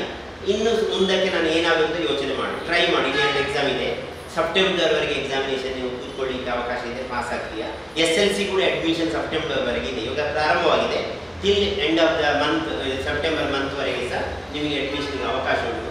ಒಂದು ವೇಳೆ ಎಲ್ಲ ಸೀಟ್ ಇಲ್ಲದಿದ್ದರೆ ನೀನು SLC ಪಾಸ್ ಆಗು, ದೇವರದಲ್ಲಿ ಪಾಸ್ ಆಗು. ಒಂದು ವೇಳೆ ಅಂತ ಅನಾಹುತಗಳಾಗಿ ಪಾಸ್ ಆಗಲಿಕ್ಕೆ ಆಗದಿದ್ದರೆ ನನ್ನ ಹತ್ರ ಬಾ, ನಿನಗೆ ವೆಲ್ಡನ್ ಟ್ರೇಡನ್ನು ಕೊಡಿಸುವ, ನೀನು 100% ಲೈಫಲ್ಲಿ ಸಕ್ಸಸ್ ಆಗ್ತೀಯಾ. ಆಯಿತಾ? ಭರವಸೆಯ ಬೆಳಕು ನಮ್ಮಲ್ಲಿ ಇರಬೇಕು. ಒಬ್ಬ ಮನುಷ್ಯ ಈ ಜಗತ್ತಿಗೆ ಹೇಗೆ ಉಪಯೋಗ ಆಗಬೇಕಂದ್ರೆ ಭೂಮಿಗೆ ಭಾರವಾಗಿರಬಾರ್ದು. ನಾನು ಹೇಗಾದ್ರೂ ಮಾಡಿ ಬದುಕಿ ತೋರಿಸಬೇಕು ಅನ್ನೋ ವಿಚಾರ ನಿಮ್ಮಲ್ಲಿ ಇರಬೇಕು. ಯಾಕಂದರೆ ನಾನು ನಿಮ್ಮಂಥ ಮಕ್ಕಳಿಗೆ ಪಾಠ ಮಾಡಿ 36 ವರ್ಷ ಸಾಯಿರೋದು. ಆದ ಕಾರಣ ನನಗೆ ಅದರ ಅನುಭವ ಇದೆ, ಯಾವ ಮಗು ಹೇಗೆ ಬೇಕಾದ್ರೆ ಯಾವ ಹಂತಕ್ಕೆ ಬೇಕಾದ್ರೆ ಬರ್ಬೋದು ಅಂತ. ನನ್ನಲ್ಲಿ ಒಬ್ಬಳು ವಸಂತಿ ಅಂತ ದೋಳ ಮನೆಯವಳು ಅಂತ ನಿಂತಿಕಲ್ ಹತ್ರ ಒಬ್ರು ಇದ್ರು. ಬರೀ ಪೆದ್ದು ಅಂದರೆ ಪೆದ್ದು. ಅವಳು ನಿಂತಿಕಲಲ್ಲಿ ಸಿವಿಲ್ಗೆ ಸೇರಿದ್ದು, ಅವಳಿಗೆ ಜಾಬೇ ಇಲ್ಲ ಅಂತ ಇತ್ತು. ಅಪ್ಲಿಕೇಶನ್ ಹಾಕಿ ಈಗ ಅವಳು ಬೆಂಗಳೂರು ಮೆಟ್ರೋದಲ್ಲಿ ಅವಳು ಟೆಕ್ನಿಕಲ್ ಡ್ರೈವರ್ ಆಗಿ ತಿಂಗಳಿಗೆ 90,000 ಸಂಬಳ ತಗೊಂಡಿದ್ದಾಳೆ. ಅವಳ ಗಂಡೆಗೆ ಇಂಜಿನಿಯರ್ BE ಆದವಳು. ಅವಳ ಮನೆಯಲ್ಲಿ ಅದು ಯಾವುದು ಯೋಚನೆಯೇ ಇರಲಿಲ್ಲ, ಅವಳು ಆ ಹಂತಕ್ಕೆ ಹೋಗ್ತಾಳೆ ಅಂತ. ಅಂದರೆ ಕೆಲವರಿಗೆ ತುಂಬ ನಮೂನೆಯ ಡೆವಲಪ್ಮೆಂಟ್ಗಳು ಆಗ್ತವೆ. ಒಂದೊಂದು ಸತ್ಯ ನಿರ್ಗತಿಕರಾಗಿ ಆಗಲಿಕ್ಕೆ ಸಾಧ್ಯವೇ ಇಲ್ಲ. 3 ಹೊತ್ತು IT ಜೀವನ, 3 ಹೊತ್ತು ಊಟಕ್ಕೂ, ಒಂದು ಸೂರಿಗೂ, ಹಾಕಲಿಕ್ಕೆ ಬಟ್ಟೆಗೂ ITI ಮಾಡಿದವರಿಗೆ ನಿಮಗೆ ತೊಂದರೆ. ನಾನು ಇನ್ನೊಂದು ಉದಾಹರಣೆ ಹೇಳ್ತೇನೆ. ಒಂದು ಪ್ರವೀಣ್ P ವಿದ್ಯುತ್ ಮಾಲಿಂಗೇಶ್ವರಿಯಲ್ಲಿ ಎಲೆಕ್ಟ್ರಾನಿಕ್ ಸ್ಟೂಡೆಂಟ್, ಕಾಸರಗೋಡು ಬಾರ್ಡರ್ನ ಒಬ್ಬ ಬ್ರಾಹ್ಮಿನ್ ಸ್ಟೂಡೆಂಟ್, ಸ್ಟೇಟಿಗೆ 2nd ರ್ಯಾಂಕ್ ಬರ್ತಾನೆ ಮಾಲಿಂಗೇಶ್ವರ ITIನಲ್ಲಿ. ನಾನು ಅವನಿಗೆ ಹೇಳ್ತೇನೆ, ನೀನು ಯಾಕೆ ಜಾಬಿಗೆ ಹೋಗುದಿಲ್ಲ ಅಂತ. ಸರ್ ನನಗೆ 8 ಎಕರೆ ಜಾಗ ಉಂಟು ಅಂತ. ನಾನು ಹೇಳಿದ್ದು 8 ಎಕರೆ ಜಾಗ ಏನೂ ಆಗುದಿಲ್ಲ, ಅದು ಹಾಗೆ ಇರ್ತದೆ, ನಿನಗೆ ಒಂದು ಒಳ್ಳೆ ಕ್ವಾಲಿಫಿಕೇಶನ್ ಉಂಟು, ನೀನು ಜಾಬಿಗೆ ಹೋಗು ಅಂತ. ಅವನು ಹೋಗುವುದೇ ಇಲ್ಲ. ಕೊನೆಗೆ ಅವರ ಚಿಕ್ಕಪ್ಪ ದೊಡ್ಡಪ್ಪ ಅಂತೆಲ್ಲ ಜಾಯಿಂಟ್ ಫ್ಯಾಮಿಲಿ. ಒಂದು ಫೈನ್ ಡೇ ಮನೆಯಲ್ಲಿ ಜಾಗಕ್ಕೆ ಗಲಾಟೆ ಆಗ್ತದೆ. ಗಲಾಟೆ ಆಗಿ ಕೊನೆಗೆ ಎಂತೆಲ್ಲ ಆಗಿ ಅವನಿಗೆ ಜಾಗ ಇಲ್ಲ, ಮದುವೆ ಆಗಿದೆ. ಆಗ ನಾನು ಇಂಟಿಗಲ್ ಪ್ರಿನ್ಸಿಪಲ್ ಆಗಿರುವಾಗ ಅವನು ಬಂದು ಹೇಳ್ತಾನೆ, ಸರ್ ನನಗೆ ಎಲ್ಲಿಯಾದರೂ ಒಂದು ಜಾಬ್ ಕೊಡಿ, ನನಗೊಂದು ಲ್ಯಾಬ್ ಅಸಿಸ್ಟೆಂಟ್ ಆದರೂ ಕೊಡಿ ಅಂತ. ನಿನಗೆ ನಾನು ಅವತ್ತು ಹೇಳಿದ್ದೇನು ಅಂತ ಹೇಳಿದೆ. ಅವನ ಕ್ಲಾಸ್ಮೇಟು ಇಸ್ರೋದಲ್ಲಿದ್ದಾನೆ ಬ್ಯಾಂಗ್ಳೂರಲ್ಲಿ, ಅವನಿಂದ ಕಡಿಮೆ ಇವನಿಗಾಗಿ ಅಪ್ರೆಂಟಿಸ್ಶಿಪ್ ಟ್ರೈನಿಂಗ್ ಬಂದಿತ್ತು ಅವನಿಗೆ ಇಸ್ರೋದಲ್ಲಿ. ಈಗ ಕೊನೆಗೆ ಅವನೇನು ಮಾಡಿದ್ದಾನೆ ಗೊತ್ತಿಲ್ಲ, ಬೆಳ್ತಗಡಿಯಲ್ಲಿ ವಿಶ್ವೇಶ್ವರಯ್ಯ ಟ್ರೈನಿಂಗ್ ಸೆಂಟರ್ ಅಂತ ಮಾಡ್ತಾನೆ. ಅದರಲ್ಲಿ ಸ್ವಲ್ಪ ಮಟ್ಟಿಗೆ ಟ್ರೈನಿಂಗು ಮತ್ತು ಅವನ ಹೆಂಡತಿ ಕೂಡ ಸೇರಿ ಟ್ಯೂಷನ್ ಎಲ್ಲ ಮಾಡ್ತಾರೆ. ಅದರ ಜೊತೆಗೆ ಹೈಸ್ಕೂಲ್ ಮಕ್ಕಳಿಗೆಲ್ಲ ಇನ್ಸ್ಪೈರ್ ಅವಾರ್ಡ್ ಅಂತೇಳಿ ಒಂದು ಟೆಕ್ನಿಕಲ್ ಮಾಡೆಲ್ಗಳನ್ನು ಮಾಡಿ ಸಬ್ಮಿಟ್ ಮಾಡುವ ಒಂದು ವಿಭಾಗವನ್ನು ಎಲ್ಲ ಹೈಸ್ಕೂಲ್ ಕೊಟ್ಟು ಅದಕ್ಕೆ ಮಾಡೆಲ್ ಮಾಡಿ ಕೊಡು, ಎಷ್ಟೆಷ್ಟೋ ನಮ್ಮನೆ ಮಾಡೆಲ್ಗಳನ್ನು ಮಾಡಿ ಕೊಡ್ತಾರೆ. ಅಷ್ಟು ಟೆಕ್ನಿಕಲ್ ಮೈಂಡ್ ಉಂಟು ಅವನ ಹತ್ರ. ಆದರೆ ಅವನು ಜಾಬ್ ಇಲ್ಲ, ಸಿಕ್ಕುವಾಗ ಅದನ್ನು ಉಪಯೋಗ ಮಾಡಿಲ್ಲ. ಸೊ ಈ ಥರ ಇದೆ. ಆದ ಕಾರಣ ವಿದ್ಯೆ ಉಂಟಲ್ಲ, ಅದು ಯಾವ ಥರದ ಉಪಯೋಗ ಬರ್ತದೆ. ನಿಮ್ಮ ಆಸ್ತಿಯನ್ನು ಮತ್ತು ನಿಮ್ಮ ಆರೋಗ್ಯವನ್ನೆಲ್ಲ ನಂಬಲಿಕ್ಕಾಗೋದಿಲ್ಲ, ಪ್ರಕೃತಿಯನ್ನೆಲ್ಲ ನಂಬಲಿಕ್ಕಾಗೋದಿಲ್ಲ. ಆದರೆ ಈ ವಿದ್ಯೆ ಉಂಟಲ್ಲ, ಯಾವತ್ತಾದ್ರೂ ಒಂದಲ್ಲೊಂದು ಉಪಯೋಗ ಬರ್ತದೆ. ಸೊ ಆದ ಕಾರಣ ವಿದ್ಯೆಯನ್ನು ನಿರ್ಲಕ್ಷ್ಯ ಮಾಡಬೇಡಿ, ನನಗೆ ಆಗುವುದಿಲ್ಲ ಅಂತ ಕೈ ಚೆಲ್ಲಿ ಕೂತ್ಕೊಳ್ಬೇಡಿ. ಮತ್ತು ನಿಮ್ಮ ಬಾಡಿಯನ್ನು ದಂಡಿಸಿ ಎಲ್ಲಿವರೆಗೆ ಕೆಲಸ ಮಾಡ್ಬೋದು, ಜಾಬ್ ಸೆಕ್ಯೂರಿಟಿಯನ್ನು ಪಡೆಯಬೇಕು. ಯಾವುದೋ ಕಮ್ಮಿ. ಕೆಲವರು ಹೇಳ್ತಾರಂತೆ, ಹಾಗೆ ಇವರು ಶೇಖರ್ ಅಲ್ಲ ಇವರು ಸರ್ ರಾಕೇಶ್ ಅವರಿಗೆ ಆಗ ಫೋನ್ ಬಂದಿತ್ತಂತೆ, IT ಮಾಡಿ ಪ್ರಯೋಜನ ಇರ್ತದೆ. ನಾನು 1 ವರ್ಷ ಬ್ಯಾಂಗ್ಳೂರಲ್ಲಿ ಮಾಡಿದೆ, ಆಮೇಲೆ ನಾನು ಊರಿಗೆ ಬಂದೆ, ಆಮೇಲೆ ನನಗೆ ಎಂತ ಸಿಗಲಿಲ್ಲ, ಅದರಿಂದ ಕೂಲಿ ಕೆಲಸ ಬೆಸ್ಟ್ ಅಂತೆಲ್ಲ ಹೇಳುದು ಅಂತ. ಹಾಗೇನಿಲ್ಲ, 100% ಅವರಿಗೆ ಅವಕಾಶಗಳಿದ್ದಾವೆ. ಸೊ ನೀವು ಅಂತ ಏನಾದರೂ ಫೋನ್ಗಳು ಬಂದರೆ ಸರ್ ಇನ್ಫಾರ್ಮೇಷನ್ಸ್ ಕೊಡಿ. ಇವತ್ತು ಎಷ್ಟೋ ಕಂಪನಿಗಳು ಕಾಯಂ ಕೆಲಸಕ್ಕಾಗಿ ಕಾಲ್ ಫಾರ್ ಮಾಡ್ತಾ ಇರ್ತಾರೆ, ಕಾಯಂ ಕೆಲಸಕ್ಕೆ. ಇವರು ಅದರ ಮಾಹಿತಿ ಪಡೆಯಬೇಕು. ಈಗ ಉದಾಹರಣೆಗೆ ಇವತ್ತೀಗ ನೀವು ಬಂದಿದ್ದೀರಿ, ಓಕೆ, ನಾವು ಒಪ್ಬೋದು. ಇಷ್ಟು ದೊಡ್ಡ ಒಂದು ಮಾಹಿತಿ ಕಾರ್ಯಕ್ರಮವನ್ನು ಸುದ್ದಿಗಳವರು ಹಮ್ಮಿಕೊಂಡಿದ್ದಾರೆ. ಎಷ್ಟು ಜನ ಬಂದಿದ್ದಾರೆ, ಯಾರಿಗೆ ಅವಶ್ಯಕತೆ ಇದೆ ನೋಡಿ. ನಿರ್ಲಕ್ಷ್ಯತನ. ಉಚಿತವಾಗಿ ಸಿಕ್ಕಿದ್ರು ಕೂಡ ಅದನ್ನು ತಿಳ್ಕೊಳ್ಳಿಕ್ಕೆ ಆಗದಂಥವ್ರು ಎಷ್ಟು ಜನ ಇದ್ದಾರೆ. ಸೊ ಅದನ್ನು ನಾವೇನು ಮಾಡುವಾಗಿಲ್ಲ. ಇದು ನಮ್ಮ ಈಗಿನ ಯುವಕರ ಮತ್ತು ಯುವತಿಯರ ಒಂದು ವಿಚಾರ. ಇದರಿಂದಾಗಿ ಮಕ್ಕಳು ತುಂಬ ಒಂದು ಊಟ ಬೇಕುಂದಾದಾಗ ಮಾಡಿಕೊಳ್ಬೇಕಂತೆ, ಅಲ್ಲಿ ದಾಕ್ಷಿಣ್ಯ ಮಾಡಲಿಕ್ಕಿಲ್ಲ. ಮತ್ತೊಂದು ಜ್ಞಾನ, ಬೇಕುಂದಾದಾಗ ಸಿಕ್ಕಿದಾಗ ಪಡ್ಕೊಳ್ಬೇಕು, ಬೇಡ ಅಂತ ದಾಕ್ಷಿಣ್ಯ ಮಾಡಬಾರ್ದು. ಊಟ ಬೇಡ ಅಂತ ಹೊಟ್ಟೆ ಹಸಿದಿದೆ, ಆದರೆ ದಾಕ್ಷಿಣ್ಯ ಮಾಡಿದ್ದು ಅಂತಂದರೆ ಮತ್ತೆ ಅವನಿಗೆ ಮುಂದೊಂದು ದಿನ ಹಸಿವೆ ಕಾದದ್ದೇ. ಯಾಕೆ ಬೇಡ ಅಂತ ಹೇಳಬೇಕು? ಅವನು ಊಟ ಅವನ ದೇಹಕ್ಕೆ ಬೇಕಾದ ಶಕ್ತಿಯನ್ನು ಕೊಡೋರಿದ್ದಾಗ ಯಾಕೆ ಪಡ್ಕೊಳ್ಳಿಕ್ಕೆ ಆಗಲಿಲ್ಲ? ಒಂದು ಎರಡನೇ. ಮತ್ತೊಂದು ಜ್ಞಾನ ಸಿಗುವಾಗ ಅದನ್ನು ಪಡ್ಬೋದು. ಈ ನಿರ್ಲಕ್ಷ್ಯತನ, ಈ ಥರದ ನಿರ್ಲಕ್ಷ್ಯತನದಿಂದಾಗಿ ಇವತ್ತು ಎಷ್ಟೋ ಮಕ್ಕಳು ನಮ್ಮಲ್ಲಿ ಯೂತ್ ಹಾಳಾಗಿದೆ ನೋಡಿ. ಕೆಲವು ಯಾವ ನಾನು ಉಲ್ಲೇಖ ಮಾಡೋದಿಲ್ಲ, ಸರಿಯಾದ ತರಬೇತಿಯನ್ನು ಪಡೆಯಲ್ಲ. ಈಗ ನಾವು ಹೇಳ್ತೇವೆ, ನಂದು ತರಬೇತಿಯಿಂದ ಬಗ್ಗೆ ಒಂದು ಉದಾಹರಣೆ ಹೇಳ್ತೇನೆ. ಈಗ ನಾವೊಂದು ಉಪ್ಪಿನಕಾಯಿ ಹಾಕಲಿಕ್ಕೆ ಮೀಡಿಯನ್ ಎಂತೆಲ್ಲ ಹಾಕಿರ್ತೇವೆ, ಉಪ್ಪಲ್ಲಿ ಹಾಕಿರ್ತೇವೆ. ಇವತ್ತು ಹಾಕಿ ನಾಳೆ ತಿಂತಲ್ಲ, ಮಿನಿಮಮ್ 1 ತಿಂಗಳು ಅದನ್ನು ಉಪ್ಪಿನಲ್ಲಿ ಹಾಕಿ ಅದು ಸರಿ ಚಿಂಟಿದ್ರೆ ಅದು ಸರಿ ಬಾಳಲಿಕ್ಕೆ ಬರ್ತದೆ ಅಲ್ವಾ? ಹಾಗೆಯೇ ಶಿಕ್ಷಣದ ವ್ಯವಸ್ಥೆಯಲ್ಲಿ ಸರಿಯಾಗಿ ತರಬೇತಿಗೊಂಡವ ಮಾತ್ರ ಉದ್ಯೋಗಕ್ಕೆ ಅವ ಅರ್ಹನಾಗಿರ್ತಾನೆ. ಇಲ್ಲದ್ರೆ ಅವನಿಗೆ ಅದರ ಮಾಹಿತಿ ಇರುವುದಿಲ್ಲ, ಹೇಗೆ ಏನು. ಅದಕ್ಕೆ ನೋಡಿ ಟ್ರೈನಿಂಗ್ ಎಲ್ಲ ಇಡುವುದಕ್ಕೆ. ಸೊ ಅವನಿಗೆ ಇಲ್ಲ, ಹೇಗಿರಬೇಕು, ಟೈಮ್ ಸೆನ್ಸನ್ನು ಕಲಿಸಿಕೊಳ್ಳಿಲ್ಲ ಕಾಲೇಜು. ಬೆಳಿಗ್ಗೆ 9 ಗಂಟೆ ಕಾಲೇಜ್ ಬರಲೇಬೇಕು, ಎಲ್ಲ ನೋಟ್ಸ್ ರೆಕಾರ್ಡ್ಸ್ ಬರಲೇಬೇಕು, ಇನ್ ಟೈಮಲ್ಲಿ ಇರಬೇಕು, ಯೂನಿಫಾರ್ಮ್ ಹಾಕಬೇಕು, ಐಡೆಂಟಿ ಕಾರ್ಡ್ ಹಾಕಬೇಕು, ನೀನು ಮೊಬೈಲಲ್ಲಿ ಈಗ ಯೂಸ್ ಮಾಡಬೇಕು. ಈಗ ಅವನನ್ನು ತೆಗೆದುಕೊಂಡು ಅವನು ಕರೆಕ್ಟ್ ಇರ್ತಾನೆ. ಇದು 11 ಗಂಟೆ ಬರುವುದು, ನೋಟ್ಸ್ ಬರಲಿಕ್ಕಿಲ್ಲ, ಪೇರೆಂಟ್ಸ್ಗೆ ವಿಷಯ ಗೊತ್ತಿಲ್ಲ, ಮತ್ತು ಅವನು ಇನ್ನೊಬ್ಬರ ಅಡಿಯಲ್ಲಿ ಹೇಗಿರ್ತಾನೆ? ಆಡಾಗದವನು ಅರಸನಾಗಲಾರ, ಅವನ ವಿಷಯ. ಅದ ಕಾರಣ ನಾವು ಯಾವಾಗಲೂ ಕೂಡ ಇಷ್ಟೇ ವಿಚಾರಗಳನ್ನು ಹೇಳಿ. ಸೊ ಈಗ ನಾನು ಏನು ವಿಷಯ ಹೇಳಿದ್ದೇನೆಂದರೆ, ಸುದ್ದಿ ಮಾಧ್ಯಮದ ಅನೇಕ ಬಂಧು ಮಿತ್ರರು ಇದರ ಬಗ್ಗೆ ತುಂಬ ಮಾಹಿತಿಯನ್ನು ಪಡ್ಕೊಂಡಿದ್ದಾರೆ. ಕೆಲವೇ ಬೆರಳಿಕೆಯವರು ಮಾತ್ರ ನೀವೆಲ್ಲ ಬಂದಿದ್ದೀರಿ. ನಾನು ನಿಮಗೆ ಹೇಳೋದಿಷ್ಟೇ, ನಿಮ್ಮ ಮಗನಿಗೆ ಮಾಹಿತಿ ಕೊಟ್ಟು ನನ್ನ ನಂಬರ್ ಕೊಡಿ, ಅಥವಾ ನೀವೇ ಅವನನ್ನು ಕರ್ಕೊಂಬನ್ನಿ. ನಾನು ನಮ್ಮ ಕಾಲೇಜನ್ನು ಅಡ್ವರ್ಟೈಸ್ ಮಾಡಲಿಕ್ಕೆ ಬೇಕಾಗಿ ಇಲ್ಲಿಗೆ ಬಂದದಲ್ಲ. ಪುತ್ತೂರಲ್ಲಿದೆ, ಸುಳ್ಯದಲ್ಲಿದೆ, ಬೆಳ್ತಂಗಡಿ ಇದೆ, ಎಲ್ಲ ಕಡೆಯಲ್ಲಿ IT ಗಳಿದ್ದಾವೆ. ಆಸುಪಾಸಿನ IT ಗಳ ಮಹತ್ವವನ್ನು ತಿಳಿದುಕೊಂಡು ಅವನ IT ಗೆ ಸೇರಬೇಕು ಅನ್ನೋ ವಿಚಾರದಲ್ಲಿ ನಾನು ಮಾತಾಡ್ತಿದ್ದೆ. ಆದ ಕಾರಣ ನಿಮ್ಮ ನಂಬರ್ ಕೊಡಿ ನನಗೆ, ನಾನು ಮಾತಾಡ್ತೇನೆ. ಈ ಕಾರ್ಯಕ್ರಮದಲ್ಲಿ ಅವನಾದರೂ ಒಬ್ಬ ಬದಲಾದರೆ ಅದೊಂದು ಒಂದು ದಿವ್ಯವಾದ ವಿಚಾರ ಅಂತ ಹೇಳ್ಬೋದು. ಸುದ್ದಿ ಬಿಡುಗಡೆ ಈ ಕಾರ್ಯಕ್ರಮದಿಂದ ಒಂದು ಮಗು ತನ್ನ ಜೀವನವನ್ನೇ ಬದಲಾಯಿಸಿದ್ದು ಅಂತ ಹೇಳುವಂಥದ್ದು ವಿಚಾರ ಕೂಡ ಅದು ಬಹಳ ವಿಷಯಕ್ಕೆ ಬರ್ತದೆ. ಹಾಗೆ ಸೊ ಸರ್, ನಾನು ಜಾಸ್ತಿ ಮಾತಾಡಲಿಕ್ಕೆ ಹೋಗೋ ಅವಶ್ಯಕತೆ ಬರುವುದಿಲ್ಲ ಕಾಣ್ತೇನೆ. ನಿಮಗೆ ನಾನೇನಾದ್ರು ಹೇಳೋದಿದ್ದರೆ ಅದರ ಬಗ್ಗೆ ಪ್ರತ್ಯೇಕವಾಗಿ ಹೇಳ್ತೇನೆ ಏನಾದರೂ. ಯಾಕಂದರೆ ಇದಕ್ಕಿಂತ ಜಾಸ್ತಿ ಹೇಳೋ ಅವಶ್ಯಕತೆ ಕೂಡ ಕಂಡು ಬರ್ತದೆ ಇಲ್ವಾ ಅಂತ ನನಗೆ ಅನ್ನಿಸುವುದಿಲ್ಲ. ಇಲ್ಲ, ಈ ಪ್ರೋಗ್ರಾಮಲ್ಲಿ ಅಲ್ಲ ಸರ್, ಇದು ಬಚಾವ್. ಬೇರೆ ಡೌಟ್ ಇದ್ರೆ ಹೇಳಿ. ಬೇಡ, ಭೇಟಿ ಅವನದ ಈಗ ಫೈಲಾದ ಸರ್ಟಿಫಿಕೇಟ್ ಉಂಟಲ್ಲ,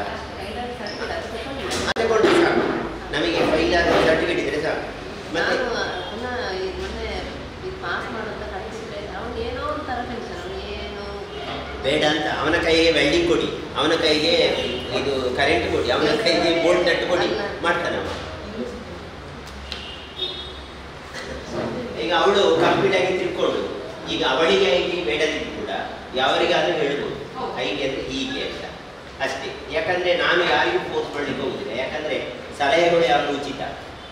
ನಾನು ಯಾವಾಗಲೂ ಕೂಡ ಸುಲಭವಾಗಿ ಆರಾಮಾಗಿ ಹೇಳ್ಬೋದು. ಅದರ ಅನುಭವಿಸೋರು ಅದು ಏನು ಮಾಡಬೇಕು ಅನ್ನೋ ಉದ್ದೇಶ ಇರೋರು ಮಾತ್ರ ತಿಳ್ಕೊಬೇಕು. ಆದರೆ ಇವತ್ತು ಎಷ್ಟೋ ಹೆಣ್ಣುಮಕ್ಕಳು ಕಂಪ್ಯೂಟರ್ ಆಪರೇಟಿಂಗ್ ಪ್ರೋಗ್ರಾಮಿಂಗ್ ಅಷ್ಟೇ. ನಾನು ಇನ್ನು ಕೋರ್ಸ್ ಬಗ್ಗೆ ಜಾಸ್ತಿ ಹೇಳಿಲ್ಲ, ಯಾಕಂದರೆ ಹೇಳೋ ಅವಶ್ಯಕತೆ ನನಗೆ ಬರಲಿಲ್ಲ. ನಾನು ಹೇಳಿದ್ರೆ ಬೇಕಾದ್ರೆ ಒಂದು ದಿನ ಬೇಕಾದ್ರೆ ಹೇಳಬಲ್ಲೆ. ಇನ್ನೀಗ ನಾನು ಟೆಕ್ನಿಕಲ್ ವಿಷಯ ಹೇಳಲೇ ಇಲ್ಲ.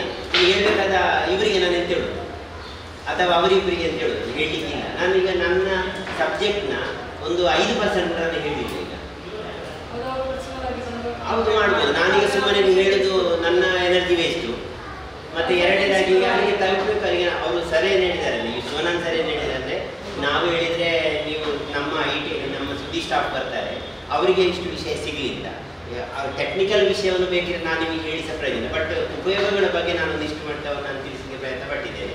ನೀವು ಅದನ್ನು ಹೇಳ್ಬೋದು. ಒಂದು ವೇಳೆ ನಿಮಗೆ ಏನಾದ್ರು ಫೋನ್ಸ್ಗಳು ಬಂದರೆ ನನಗೆ ಹೇಳುವ, ಅಥವಾ ನಿಮಗೆ ಇನ್ನೂ ಏನಾದ್ರು ಇನ್ಫಾರ್ಮೇಷನ್ ಬೇಕಿದ್ರೆ ನನಗೆ ಪ್ರತ್ಯೇಕವಾಗಿ ವಿಷಯವನ್ನು, ಯಾಕಂದರೆ ಈ ಥರ ಸುತ್ತು ಬಳಸಿ ಮಾತನಾಡಿ ಮಾಡುವ ಅವಶ್ಯಕತೆ ಇಲ್ಲ. ನನಗೊಂದೀಗ 50 ಮಕ್ಕಳು ಇರ್ತಿದ್ರೆ ನಾನು 40 ಮಕ್ಕಳನ್ನು IT ಸೇರುವಾಗಿ ಮಾಡಿಬಿಡ್ತಿದ್ದೆ, ಬಿಡ್ತಿರ್ಲಿಲ್ಲ. ನನಗೆ ನಮ್ಮ ಕಾಲೇಜಿಗೆಲ್ಲ ಬಂದರೆ ಅವ ಮತ್ತೆ ಅವ ಅಡ್ಮಿಷನ್ ಆಗದೆ ಹೋಗುವ ವಿಚಾರವಿಲ್ಲ, ಅಷ್ಟನ್ನು ನಾನು ಬ್ರೈನ್ ವಾಶ್ ಮಾಡಿಬಿಡ್ತೇನೆ. ಬ್ರೈನ್ ವಾಶ್ ಅಂದರೆ ಎರಡೊಂದು ಸ್ವಾರ್ಥ, ನಮ್ಮ ಕಾಲೇಜಿಗೆ ಅವನು ಸೇರಬೇಕು. ಎರಡನೇದಾಗಿ ಅವನು ಇಲ್ಲಿ ಉದ್ಧಾರ ಆಗಲಿ ಮತ್ತೆ ಆಗುವ ಸ್ಥಿತಿಯಲ್ಲಿ ಇರುವುದಿಲ್ಲ, ಅವನು ಮೋಸ್ಟ್ಲಿ ಹಾಳಾಗ್ತಾನೆ. ಇವರ ಮಗ ಅವನು ಎಕ್ಸಾಂಪಲ್ ಹೇಳಿದಾಗ ಇವನು SLC ಮಾಡಲಿಕ್ಕೆ ರೆಡಿ ಇಲ್ಲ, ಹಾಗೆ ITA ಮಾಡ್ತಿದ್ದಾರೆ. ಸೊ ಇವನಿಗೆ ಸರಿಯಾದ ವಿಷಯ ಕಾಂಕ್ರೀಟನ್ನು ಸರಿಯಾದ ಸಮಯದಲ್ಲೇ ಮೌಲ್ಡ್ ಮಾಡಬೇಕು. ಇದನ್ನು ಈಗ ಕಳಿಸಿ ಸಾಯಂಕಾಲ ಹೋಗೋ ಮಾಡಿದರೆ ಅದು ಗಟ್ಟಿಯಾಗಿ ಹೋಯ್ತು, ವೇಸ್ಟ್ ಅದು ಅಲ್ವಾ ಸರ್? ಈಗ ಅವರು ಪತ್ರಿಕೋದ್ಯಮದವರಿಗೆ ನಮಗಿಂತ ಜಾಸ್ತಿ ಗೊತ್ತಿತ್ತು ಇದರ ಬಗ್ಗೆ. Concrete must be moulded in particular time, otherwise ಇದು ಕಂಪ್ಲೀಟ್ ಅದು ಬೆಟ್ಟೆ ಮತ್ತೆ ಯೂಸ್ ಇಲ್ಲ.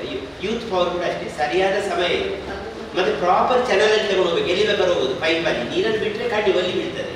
ಪೈಪಲ್ಲಿ ತಗೊಂಡ್ರೆ ಅಲ್ಲಿ ಗೊಳುವವರೆಗೆ ತಗೊಂಡು ನೀರನ್ನು. Pipe is a channel, so this is the right. ಸುದ್ದಿ ಚಾನಲ್, ಕ್ಷಣ ಕ್ಷಣದ ಸುದ್ದಿಗಾಗಿ. ನಾಗರಿಕರೇ, ನಿಮ್ಮ ಮನೆಯಲ್ಲಿ ಉತ್ಪತ್ತಿಯಾಗುವ ತ್ಯಾಜ್ಯವನ್ನ ನಗರಸಭೆಯಿಂದ ನಿಯೋಜಿಸಿದ ವಾಹನಗಳಿಗೆ ಹಸಿ, ಒಣ ಮತ್ತು ಅಪಾಯಕಾರಿ ಕಸವಾಗಿ ವಿಂಗಡಿಸಿ ಪ್ಲಾಸ್ಟಿಕ್ ಚೀಲದಲ್ಲಿ ಹಾಕದೆ ಕಸದ ಬುಟ್ಟಿಯ ಮುಖಾಂತರವೇ ಪ್ರತ್ಯೇಕವಾಗಿ ನೀಡಿ ಸಹಕರಿಸುವುದು. ನಗರದ ಎಲ್ಲ ಉದ್ದಿಮೆದಾರರು ತಮ್ಮ ಉದ್ದಿಮೆ ಸ್ಥಳದ ಮುಂಭಾಗದಲ್ಲಿ ಹಸಿರು ಬಣ್ಣದ ಬಿನ್ ಹಾಗೂ ನೀಲಿ ಬಣ್ಣದ ಬಿನ್ಗಳನ್ನು ಕಡ್ಡಾಯವಾಗಿ ಮತ್ತು ತಮ್ಮ ಉದ್ದಿಮೆಯಲ್ಲೇ ನಿಷೇಧಿತ ಪ್ಲಾಸ್ಟಿಕ್ ವಸ್ತುಗಳನ್ನು ಬಳಕೆ ಮತ್ತು ಮಾರಾಟ ಮಾಡುವುದಿಲ್ಲ ಎಂಬ ನಾಮಫಲಕವನ್ನು ಅಳವಡಿಸಿ ಪುತ್ತೂರು ನಗರವನ್ನ ಸ್ವಚ್ಛ ಮತ್ತು ಸುಂದರ ನಗರವನ್ನಾಗಿಸಲು ಎಲ್ಲರೂ ಪ್ರಯತ್ನಿಸೋಣ.